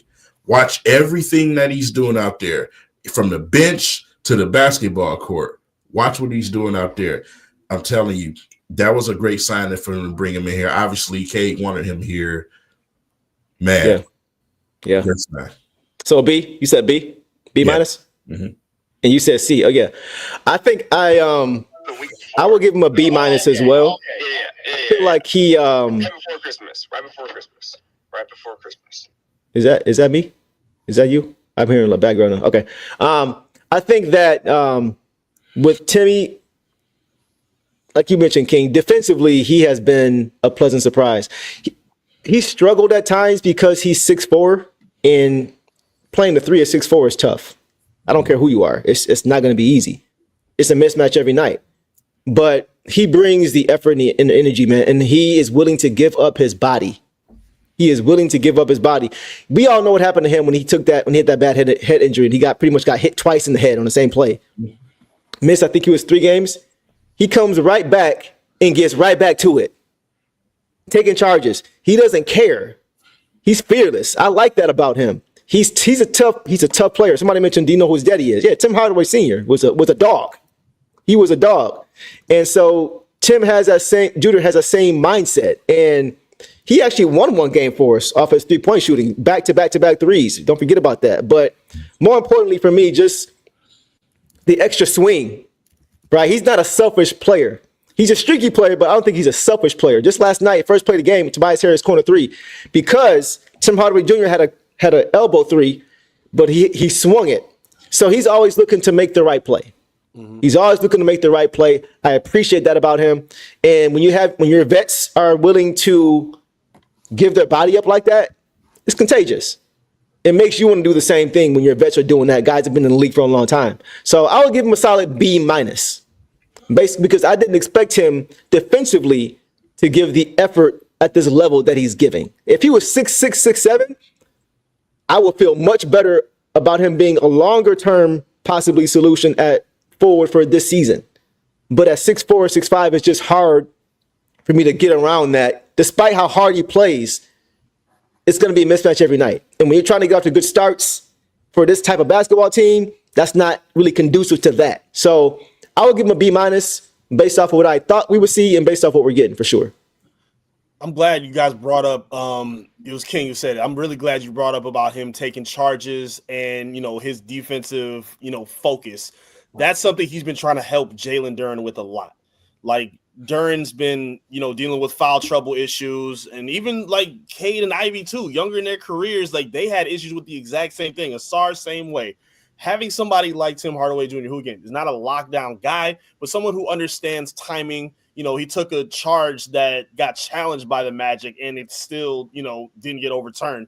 He understands timing. He understands how to rotate, and he understands like the IQ, what it takes to be a quality defender in the game. And, that can't be undersold with this team, being as young as they are, trying to understand a lot of those intangible things and a lot of things that, like you said, go further than, how many threes is he making or how many points is he scoring. That's a discussion, sure, but there's a lot more that a vet like him can bring to a team like this. So, yeah, his impact is definitely being felt, and I think we're seeing it too. Duren has done a really good job staying out of foul trouble over the past several games. So, I'm loving the impact that he's brought. I might even go higher than a C now. Y'all talk me into it. C+. I'll give him a C. Okay. There we go. I think I I would rather No, have. he's He's better than Alec Burks. He's better than Alec Burks. Yes, he's more valuable. Two-way ability. Yeah. Alec Yeah. Burks don't play no defense. Alec Burks can't check a box on a piece of paper. Yeah. Complete tone. 100%. Alec Burks. I feel like Burks is more of a, to say, but a selfish offensive player. He's just gonna get shots up. He's gonna get shots up for sure. I don't feel that same type of mentality with THJ. Another story. But yeah, so yeah, I think we're in the same boat with that as well. So let's get to the last guy. And I saved him for last on purpose. Malik Beasley. I think this is going to be pretty easy as far as kind of where we have him, as far as what we expected versus what we're getting. But King, I'll let you round it up. He's a Piston. Ooh, is that better than A? He's a Piston. Shout out to the hood over there. He from close to my hood over there. Shout out to his moms and family. Yeah. But he has that dog. He has Yes. the dog of everybody where I come from. He has that dog in him. It's not just to shoot him, bro. Right. He's out there. He's talking to your bench. He's letting them know. He's shimmying in front of you. He's giving you everything, bro. Dog. He's a flat out Piston, man. Yep. He's a flat out Piston. Yeah. I mean, plain and simple. I ain't mad at that, bro. Eric, what you got? A+. This Mm. is one of the best acquisitions in all of offseason through the I agree. entire league for the deal that you gave him. And I ain't gonna lie, bro. I remember, we all knew he was a veteran and he's played for several teams. I didn't realize he was 28 years old. I thought he was well in his 30s. He's not that old. And I'm tired of having this conversation with some Piston fans. A lot of Piston fans get too greedy with, the value's high, so what can we flip it for? Beasley is a guy you need to keep. Yes. He's not somebody you need to be fishing around for draft picks. He's not somebody you need to be, unless you can somehow find and swap a star in the deal. He is not somebody that you need to get rid of. Thank you. Someone that's done wonders for this bench unit. And even with the injuries that they've had, we know when Ivy has to go out, or, when Tim Hardaway had his injury, when he stepped in, he carried the water and did a fantastic job. Yes. He's done a good job rotating defensively. We know what he is as a shooter. He's averaging 41% from the field, or from three, one of the best shooters in all of basketball right now. Mhm. And he's doing it he's doing it off the dribble and off the catch as well.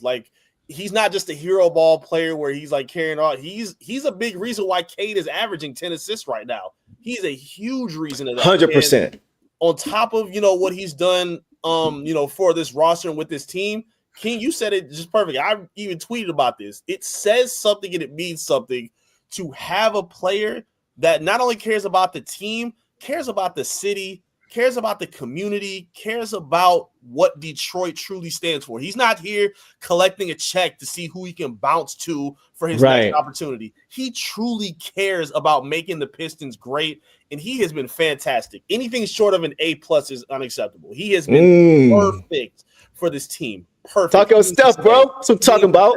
Man. Yeah, say it with your chest, E. Yeah. Listen, man. Listen, bro. Expectation to reality, S tier. S tier. S tier. Extra credit. Whatever you want to say. He has been a revelation. You mentioned the top free agent signing. 100%. No question about it. To me, he's a guy that just bridges the gap. Because, like you mentioned, he's 28. He's old enough to be the vet, but young enough to still have the ear of these young guys. Mm-hmm. Like I mentioned earlier, he plays COD with these guys. You know what I'm saying? He is on social media gassing these guys up all the time. He's waiting for Cade after his post-game interview to run with him into the locker room. He gets it. Yep. He gets it. You know what I'm saying? So we talked about JB Bickerstaff and how the small things make all the difference.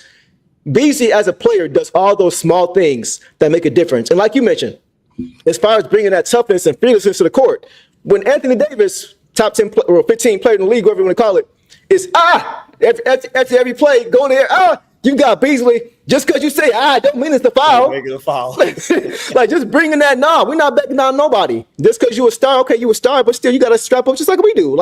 He does everything, bro. He does that can give your guys confidence to as a rookie. That's going to give you confidence. Okay, I'm gonna talk too. Ron Holland, I'm gonna talk too. Like that kind of stuff is contagious, man. And so I think he just sets that tone and just gives that confidence. And he's not a Corey Joseph, no disrespect, in the sense of where he's a locker room guy, but only a locker room guy. King, your favorite player ever. Since you played him last night, I had to bring him up, right? So he's one of those guys that on the court and off the court is respected. And I don't know why in the hell Milwaukee let him go. You got a guy, and you got Giannis who needs spacers, and you're gonna let one of the best in the game go. I will never understand that, but I ain't mad. Like you said, Eric, I ain't mad. Milwaukee is a dumpster, obviously. They let the head coach go over there and replace them with trash. Like, you know what I'm saying? They're suffering for all the right reasons. I hope nothing comes of that team. I hope he hates Giannis. This dude hate Giannis.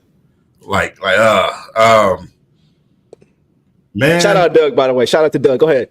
Y'all just got me even more fired up. You know what I'm saying? Just talking about him, bro. Because if I could have, 5 players with that mentality, you know what I'm saying, that is just like, and it's becoming contagious, obviously, with the rest of the players because it's given that they're exuding confidence, in situations. They're more confident in situations. And every time you get on the court, man, I'm locked in. Every time you get on the court, like, man, he probably about to go off for like 3 or 4 straight. You know what I'm saying? He'll hit you with the floater when he can. Like I said, it's just everything. He's the classic basketball player that us 38-year-old guys. Right. Grew up watching, you know what I'm saying? He's that guy. I'm talking to your bitch. Right. Y'all over here running y'all mouths. I'm finna show you something. That type of basketball I love and respect. I don't like all this hug everybody and singing songs together basketball league that LeBron turned this league into. Here we go. Eric, you've been here. He got the LeBron. It's like he has to hit his counter. Listen, like you shot at me with Corey Joseph. I got to shoot. All right. I'll let you have that one. You're right. Go ahead. No, but seriously, my bad. I just love everything he brings to this team, man. I hope we are becoming a team that I think we are, and to be good, you know what I'm saying, for some years down the line where we can keep this man here, bro. Yeah. Keep him here. Absolutely. He is much more valuable here, nothing anywhere else in the league. He's not, because he gives us production and he gives us confidence and experience. He's not going to give a contender confidence. They're already confident. You know what I mean? He's not going to do that. He may give him production, but I think with a team like us, he can give us both. He's the best of both worlds. And I think regardless of what you may get in return, is it going to be worth what you're giving up? And I wanted to, not to move off of him, but I wanted to make sure I didn't forget the other free agent signing or the other acquisition that we got this offseason, which was B-Ball Paul. So I want to, once again, I didn't know much about B-Ball Paul Reed before he got here. I did watch some film, things like that. But I was pleasantly surprised by what I saw from him when he got consistent time. Right? He showed us what he could do, giving guys like Jokic some trouble here and there at times defensively. So I want to ask you, what was your, it's based on your expectation versus reality, how would you grade B-Ball Paul Reed? I gotta give B-Ball Paul an A. Here's the reason why. He hasn't had the opportunity like I wanted him to have when he got here. That fan base was pissed for a reason when he was let go from Philly. Good point. And when he played his longest stint of minutes, we seen what he really is. You know what I'm saying? He's also a Pistons style player. That's just what he is. And, to leave and then come back and take a pay cut and then have your most productive game. Like, you know what I'm saying? It's like, give this man an opportunity out there. And that's why I said it's still interesting for me when it comes to the trade deadline, because it's a lot of guys in certain spots. We got to find some type of relief. You know what I'm saying? But Paul Reed is a flat out professional. He's a guy that you need on your roster. Yeah. I mean, man, you keep him there. You keep that one bullet in the chamber. You know, right? So keep him there. And if something was to happen, obviously when Stu went down, there you go. You got that guy that can fill in for you. Right. 100%. Eric, thoughts on B-ball Paul Reed? Yeah, I didn't want to leave him out. Yeah, go ahead. Yeah, no, he definitely needs to be mentioned in this discussion. Sorry, I'm having some microphone issues. You're good. You're good, bro. Yeah, no, I love the addition of Paul, and I honestly think they need to find a way to get him some more minutes. Yeah. He has been very, very helpful on both sides of the basketball. Like he's, well noted for, his ability to score on all three levels. He's a good 3-point shooter, really good mid-range shot. And he's found a way to, finish pretty efficiently at the rim as well. And he's giving you a lot of hustle plays too defensively. And like you said, going back to that Utah game where, they got dusted, but when he was able to, put some shots together and he was hyping the crowd up and running into Jordan Clarkson, he, sparked something within the team. You saw Ron Holland want to go fight for him. You just see a different kind of unity with players like him. Something that he also does well too, that he's done in a few different games. And I think Beasley has done this as well. Sorry, Eric. I'm sorry. No, I see it. No, you're good. Something that Beasley has done a lot too, as well as Paul. When the other team, when the opponents kind of start going on runs and they start putting some pressure on the young players and they start, going on streaks, those veterans have come up and they started scoring to kind of cool that off a little bit. That has been huge for them, especially when you're a young team and you kind of, okay, well, I don't, they're like questioning a shot or, I want to force something. You can go to a vet and get you a quality shot and knock it down and then quiet that, your opponents on the road. That is huge to have on this roster. And I think they have that with Beasley. They have that in Tim Hardaway Jr. You have that with B-Ball Paul. It's not very often with Tobias, just no disrespect. But for those guys specifically, they have done a really good job of weathering those storms when things get a little bit tight for the young guys. That's a good point. Somebody just said, MB Well, shout out to MB Well. He said, at least Reed is better than or Bagley and Wiseman. I would have to agree with that. I think he's better than both of those guys, to be honest, on both ends of the court. He wears the worker's hat. Those guys are, too busy trying to prove a point still. He wears a worker's hat. He comes to play. Yeah, he's established in certain areas. Bagley, we still don't know what he is. Wiseman, we don't know if he's ever going to play in the league again at this point. Like, B-Ball Paul is solidified for what you need, and you have versatility amongst your bigs now. Duran being a lob threat, Stu being enforcer and defender, and you have a versatile scorer in B-Ball Paul who also gives you energy on defense as well. Having that versatility is huge for this front court. So grades for B-Ball Paul for you guys?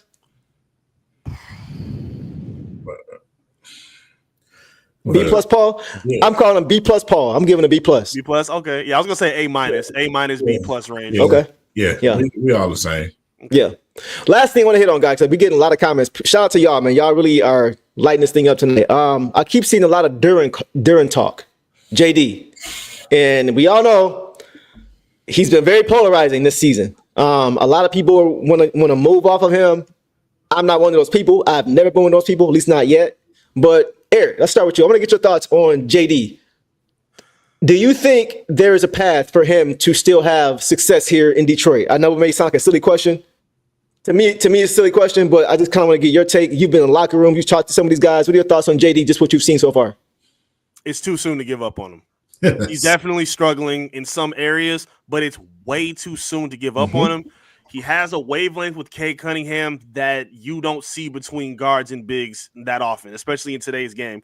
Offensively, you don't need him to do a whole lot. Be a lob threat.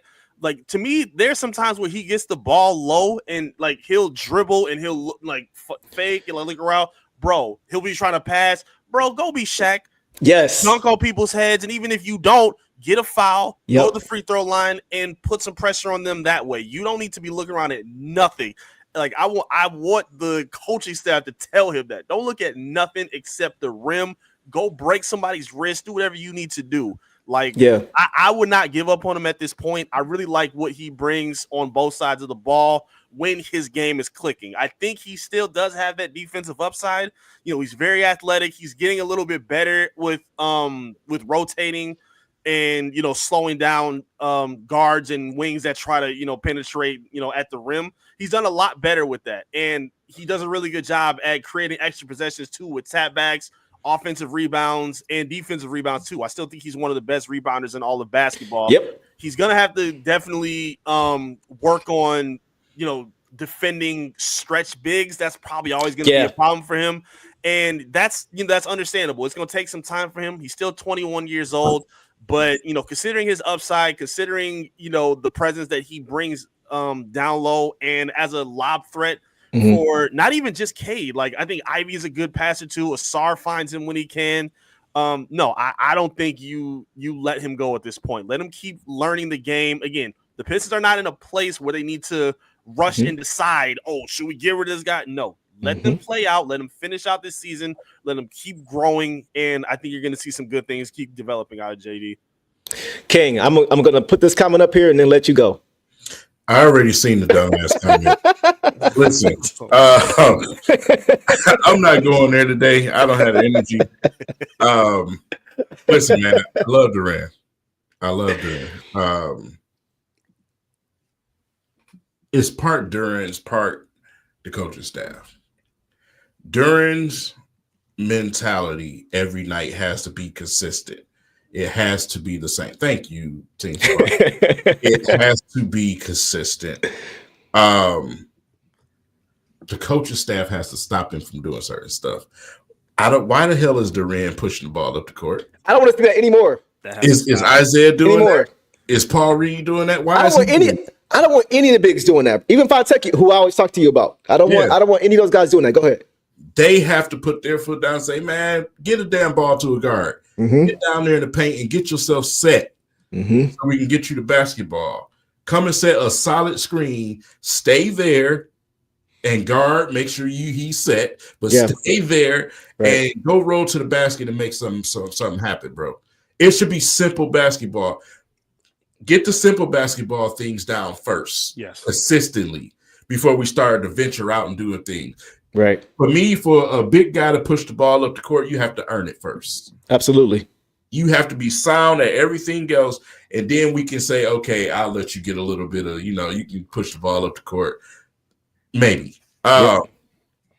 It's a little bit of both. You know what I'm saying? Duran's been playing a lot better lately. Obviously, he's entirely too young to even be talking about moving on from him. Like, are we serious? You know what I'm saying? We sit here and talk about the players and all of this stuff like that, and we talk about moving on from him. Like, come on, bro. You know what I'm saying? So that's out of the question for me right now. It's the coaching has to be a little bit different with Duran. I just want to see more fundamental things with Duran.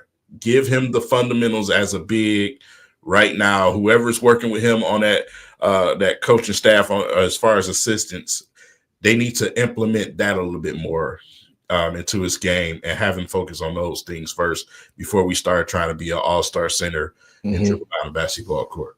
Yeah, I 100%. Go ahead. You want to get back in there, bro? Go ahead. No, I was just going to say, I think Monty gassed him up last season. When he said that, he said JD could be a top 10 player in the league. I remember JD posted that on his IG, and we saw him in Summer League bringing the ball up, trying to do these between the legs passes, running fast breaks. Like, bro, can you stop?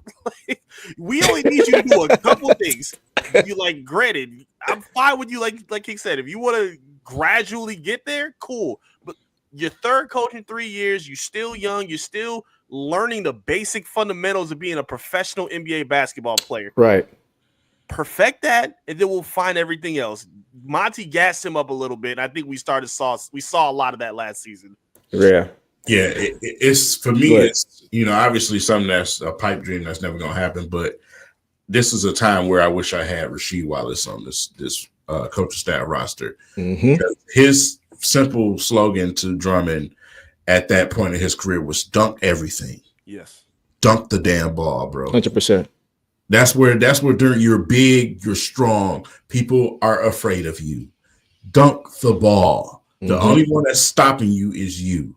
Either they're gonna foul you or you're gonna break some hands. Simple and plain. Right. Dunk the ball, bro.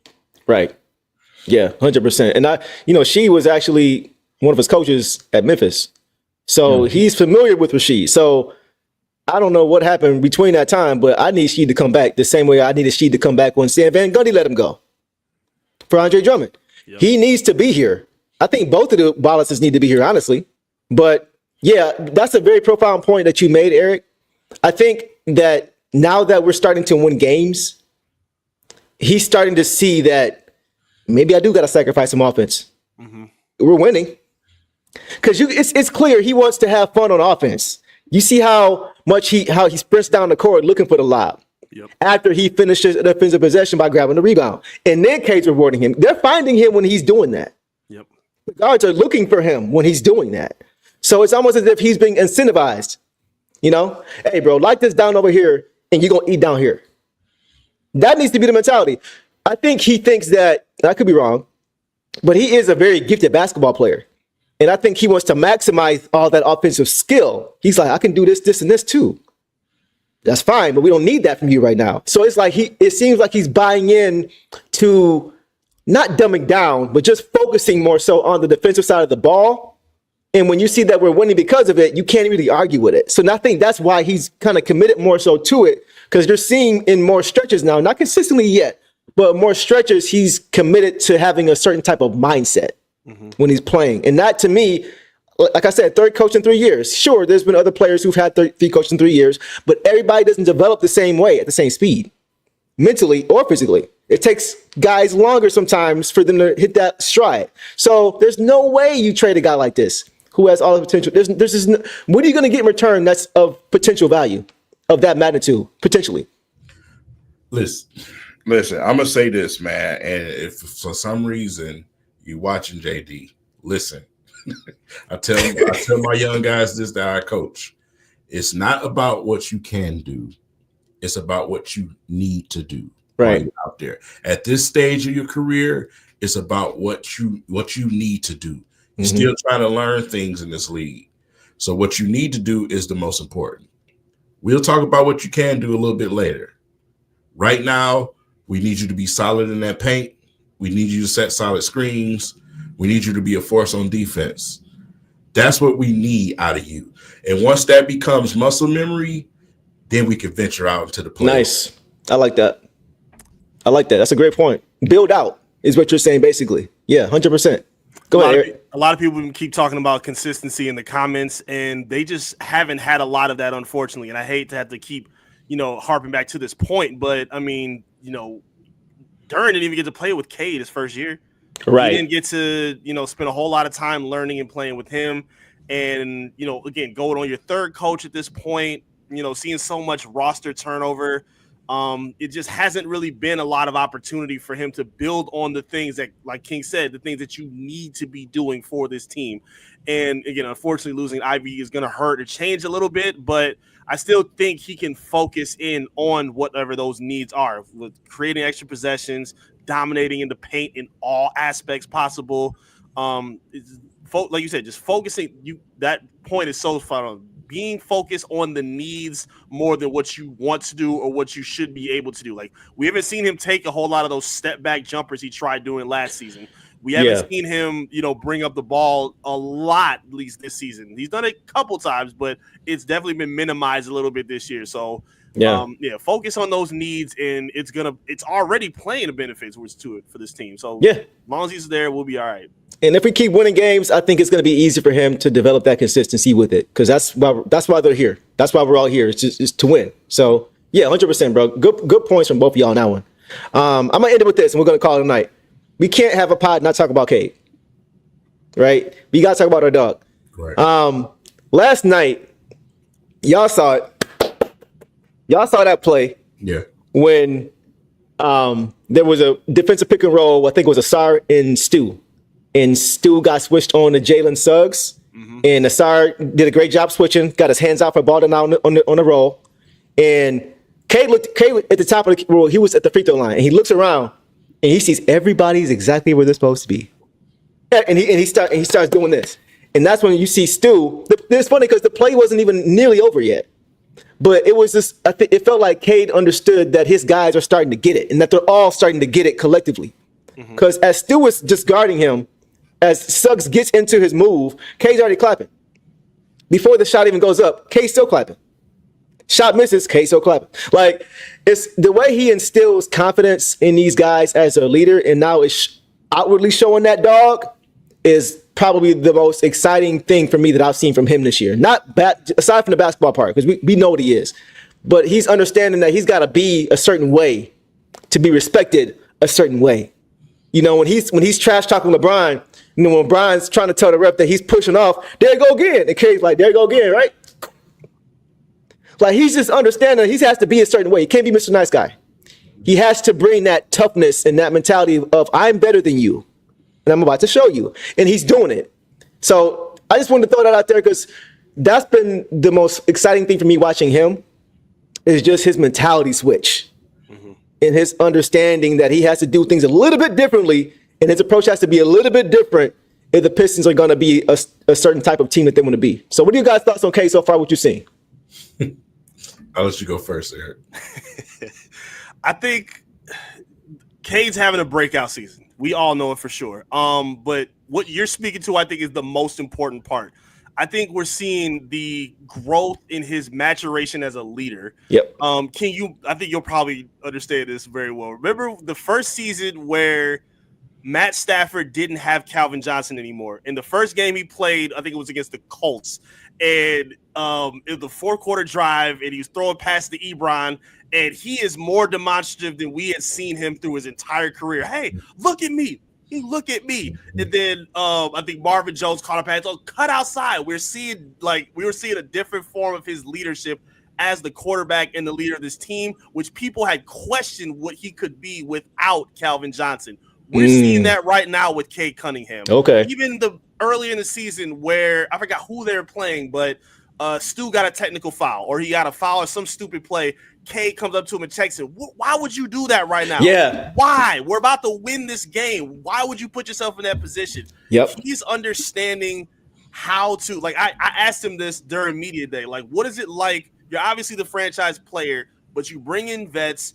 There's a new coach, a new front office leader. What's it like kind of being in that middle ground where you are learning, but you also are viewed as the guy? Right. He said it's definitely a tough responsibility, but I'm not afraid of learning. I'm not afraid of being taught. I'm not afraid of being coached, and I want that to be reflected throughout the team. I want my guys to listen to me, and I'm gonna listen to them too. Mm-hmm. It's all showing in his leadership and his maturation. I love the way he connects with everybody, the way he hypes up Jaden Ivey after his game winner against Sacramento. Yeah. Like you said, the leadership and the connection between him and Beasley. There was another moment where he had to check Tim Hardaway Jr. after a bad shot that he took earlier in the season. Mm-hmm. Like, we're just seeing his acceptance of the responsibility of being a leader for this team, and I think it's working up in tremendous fashion right now on the way to the wins that they're bringing for the franchise.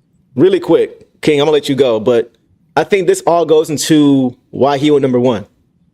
Is he has a certain 100%. type of personality that allows him to still be humble, but still demand the respect of his team. How many guys do you see still listen to when they barking at him? Still don't take that from nobody. Right. But with Cade, it's different. The respect is there. He has just a way about him that I think everybody, you really can't teach it. And I think just the way he carries himself and the way he holds himself accountable, they're not going to listen to him if they're not doing it, if he's not doing it. So I think that's a big part of why he went number one is just his leadership. We all say all the time, but seeing, like you mentioned, Eric, just seeing the different ways that he leads and seeing how he goes about doing so in a way that's still showing respect to his teammates, but saying, look, I'm demanding this of you and you demand it of me too. So that's a great thing that you pointed out. Ken, get in there, bro. What you got? You know, one day we just gonna come out here and we gonna clip out some things from previous podcasts because we've been singing that since the beginning. We have. And I've constantly said, we don't need to have the Mr. Nice Guy Cade. We need Cade that's going to put his foot down. Facts. We need Cade that's going to take control. My expectation of Cade Cunningham is so high. This man is up on my wall with all champion Pistons, bro. All champion, bro. All of those bobbleheads are champion Pistons. Cade is the only one up there. He's a winner. That is my expectation for Cade, bro. Mm-hmm. I know how great he can be. Yep. The crazy part is that we're just not watching it start to unfold. You know what I'm saying? It's just not starting. Mm-hmm. And it's just not starting is all-star level. You know what I'm saying? And I've been just being patient and pondering. I want to make this all-star video for everybody, man, because if he gets snubbed this year, no. I'm going to lose my absolute damn mind. Now, listen. Go ahead. Here's why I say that. Okay. Look at numbers. They don't matter. When it comes to all-star, it's voting. Yep. It's all voting. The coach is going to give him that respect. I know they will. The fan voting. We're here in Detroit. I've seen this scenario before. Hell, we sitting here right now arguing about Kirby Joseph not being in the Pro Bowl. Yeah. You see what I'm saying? Yeah, that's facts. So right now he's playing to a level where I hope it's so overwhelmingly good that they just have to give him that nod, bro, because you look in this Eastern Conference, there's not a lot of people I'm putting in front of Cade. No. You know what I'm saying? So it's man, my expectations are so high for Cade, man. Yeah. It's the reason why I was in that arena screaming like I was when we drafted him. It's a reason why. Yep. I can't wait until I see him get his just due and get those nominations and get the respect. He's finally starting to get some foul calls here and there. Mm-hmm. But once he starts to really get into that mode, man, we're gonna be a very, very lucky fan base to have him. So the first what was it, All-Star ballot results came out today. Mm-hmm. The first set of ballots came in, and he's currently 6th amongst guards in the East, which is freaking egregious to me. This is what it just shows what fans are looking for and watching. Guess who was first? LaMelo Ball. And that's no shade to LaMelo's a very, very talented, flashy player, but that's why he gets go ahead, Aaron. That's why he gets the fan vote. Go ahead. It just goes against all the BS that people talked about Cade's rookie year. Cade puts up these hollow numbers on a team that's not winning. What is LaMelo doing literally right now? Great point. Exact thing. The exact same thing, bro. You know who I hold accountable? This is the reason why I say this, right? This whole thing about the All-Star video that I'm working on. I hold our fan base accountable because when we're not winning championships, the fan bases we're not engaged like we should be. Agreed. You know what I'm saying? And that goes into voting as well. The fan base on social media is not the way it should be. It's overwhelmingly different going up and down my timeline with Lions talk and Pistons talk. Mm-hmm. And I have two mixed bags and almost split down the middle of a following on social media and on YouTube. It's night and day. It is night and day. Yeah. Our fans are so fair weather that I feel like it hurts our athletes here. I agree with that. Because fan voting is the hugest part of that All-Star thing. And like I said, he could be scoring 50 points a game. If our fans don't get behind him and vote like the hell we supposed to, he's going to get snubbed. They too busy chanting Jared Goff for some reason. At LCA games when THJ is down with a head injury. Bruh. I still ain't over that yet. You must be illiterate to not be able to read the room, bro. That's terrible. Yes. Terrible.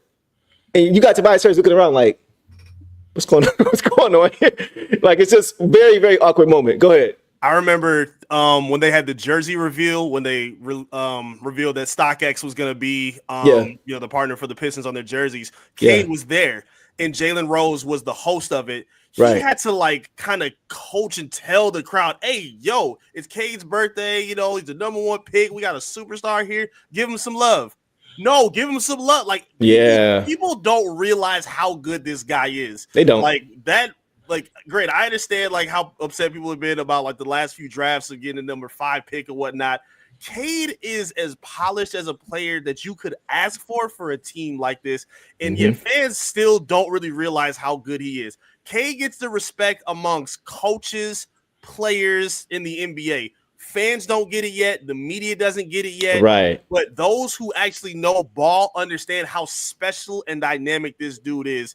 And I think it's coming out right now. Again, I still do think he's going to make that all-star team. I don't think he'll get it from the fan vote. but he's going to get that respect. He's commanding it right now. I made the case he's been the third best point guard in the NBA this season. I really believe so. So, yeah, who do you have him behind? Out of curiosity. Do you remember who? SGA and Luka. And I mean, Luka's hurt at this point. And granted, when people make these discussions, it's, well, his true shooting is here. His efficiency is here. What other guard is playing as good defense as Cade Cunningham? That's what a great other guard point. has a game-winning block? Who else do you know has had the ability to guard LeBron, match up against KD, talk trash to them back and forth, and still not even just be just a scorer and a defender, but a playmaker as well? Mm-hmm. I've said it that he has LeBron-like responsibility to this team and franchise. Okay, we need a little bit of help here. 100%. We also need you to rebound. We also need you to do this. We also need you to be a leader. And he's taking the challenge. JB's talked about it. He's doing everything that he's been asking for him to do. And fans, y'all got to start understanding. Maybe not in the comments. I'm sure some of y'all get it. But a lot of y'all on the timeline who started saying, Cade's not a point guard, or, we got to take him off ball. Like, stop it. You have a superstar in the making. Just watch and see. Yep. And you made a great point, too, about JB and the mentality piece. Because we talked about how polished and how smart he is as a basketball player. But you probably asked this question when JB gave the answer. He said Cade likes having his buttons pushed. Yes. Yep. He likes being given a challenge and then saying, okay, you only had 2 rebounds first half. Yep. And by the end of the game, he's got 12. Like, he just is that kind of guy. He's going to do whatever is needed for his basketball team to win. And the defensive piece, bro, you mentioned, it's not a lot of two-way superstars in the NBA. No. A lot of those, you mentioned Luka and you mentioned Shea. Shea is a good defender, right? But he's not a two-way player, at least not yet. No. And we know what Luka is not. So, and those are Western Conference guys. Nobody in the East is close. You're right. You're 100% right. Nobody East is close. So, just that two-way ability he's going to have, bro, as he keeps developing it and how he wants to be that. Y'all see. That's all I'm going to say. Y'all see. You seen the growth right before your eyes, man. Mm-hmm. He's starting to close out games. Everything that we said. Yes. Turnovers are dropping. Mm-hmm. For the first 3 quarters, you can be Sonic. For the last quarter, I need you to be Shadow. Right. That's the way it need to be. Right. 100%. 100%. So, yeah. And I think everybody here in the like pretty much everybody here in the chat understands it. But a lot of casual fans don't yet, and they will. It's okay if they don't now. Just give it a little time. It'll click. Go vote for him. Go vote for him, y'all. Show him that love. He deserves it. He wants to be here. He wants to revive this franchise. Go support this man, please. Absolutely. Otherwise, I'm going to start making campaign videos on social media. I'm going to get on your damn nerves. So go vote. Hey, I want to see that. I repost him. I quote him. I'm with you. Let's do it. So, yeah, we going to end it there. This has been a great show, per usual. Eric, always great to have you on with us, man. King, you annoying. And yeah, but I just want to say this too. Make sure you let everybody know where we can find you. I make sure I have all your links in the comment section of this video. So everybody, if you guys who's not tech savvy, just click at the bottom of this video and you'll be to go to any of his platforms, whether it's YouTube or Instagram or whatever they call it, Twitter, X, whatever. Go follow this man. He has amazing articles. I read all his articles. All of them are amazing. They're always spot on. Everything that he's saying here are the same things that he's writing. So if you're interested in anything he has to say here tonight, you want to go follow him. Check him out. So just want to put that out there for you, E. Amazing work you're doing, bro. And you just get started, man. You are killing this game right now. Appreciate it a lot, man. This is such a good time. I love being over here with y'all on this platform. The Detroit sports community, man. I love y'all. Y'all see the backdrop here. We deserve better here. I'm trying to do my best to give Detroit sports the proper respect that it needs. And that's really what I care about most, man. So if y'all can tap in with me, follow me at I am Eric Vincent. That's all my socials. Make sure you tap in with me. I'll talk to you there. Again, check out my work too. I'm over at clutchpoints.com as the Pistons beat reporter. Again, like Caleb, you talked about it. I'm not above being, coached or corrected. If anything I need to be taught about, make sure y'all let me know. Tap in with my YouTube channel too, Top Title Entertainment.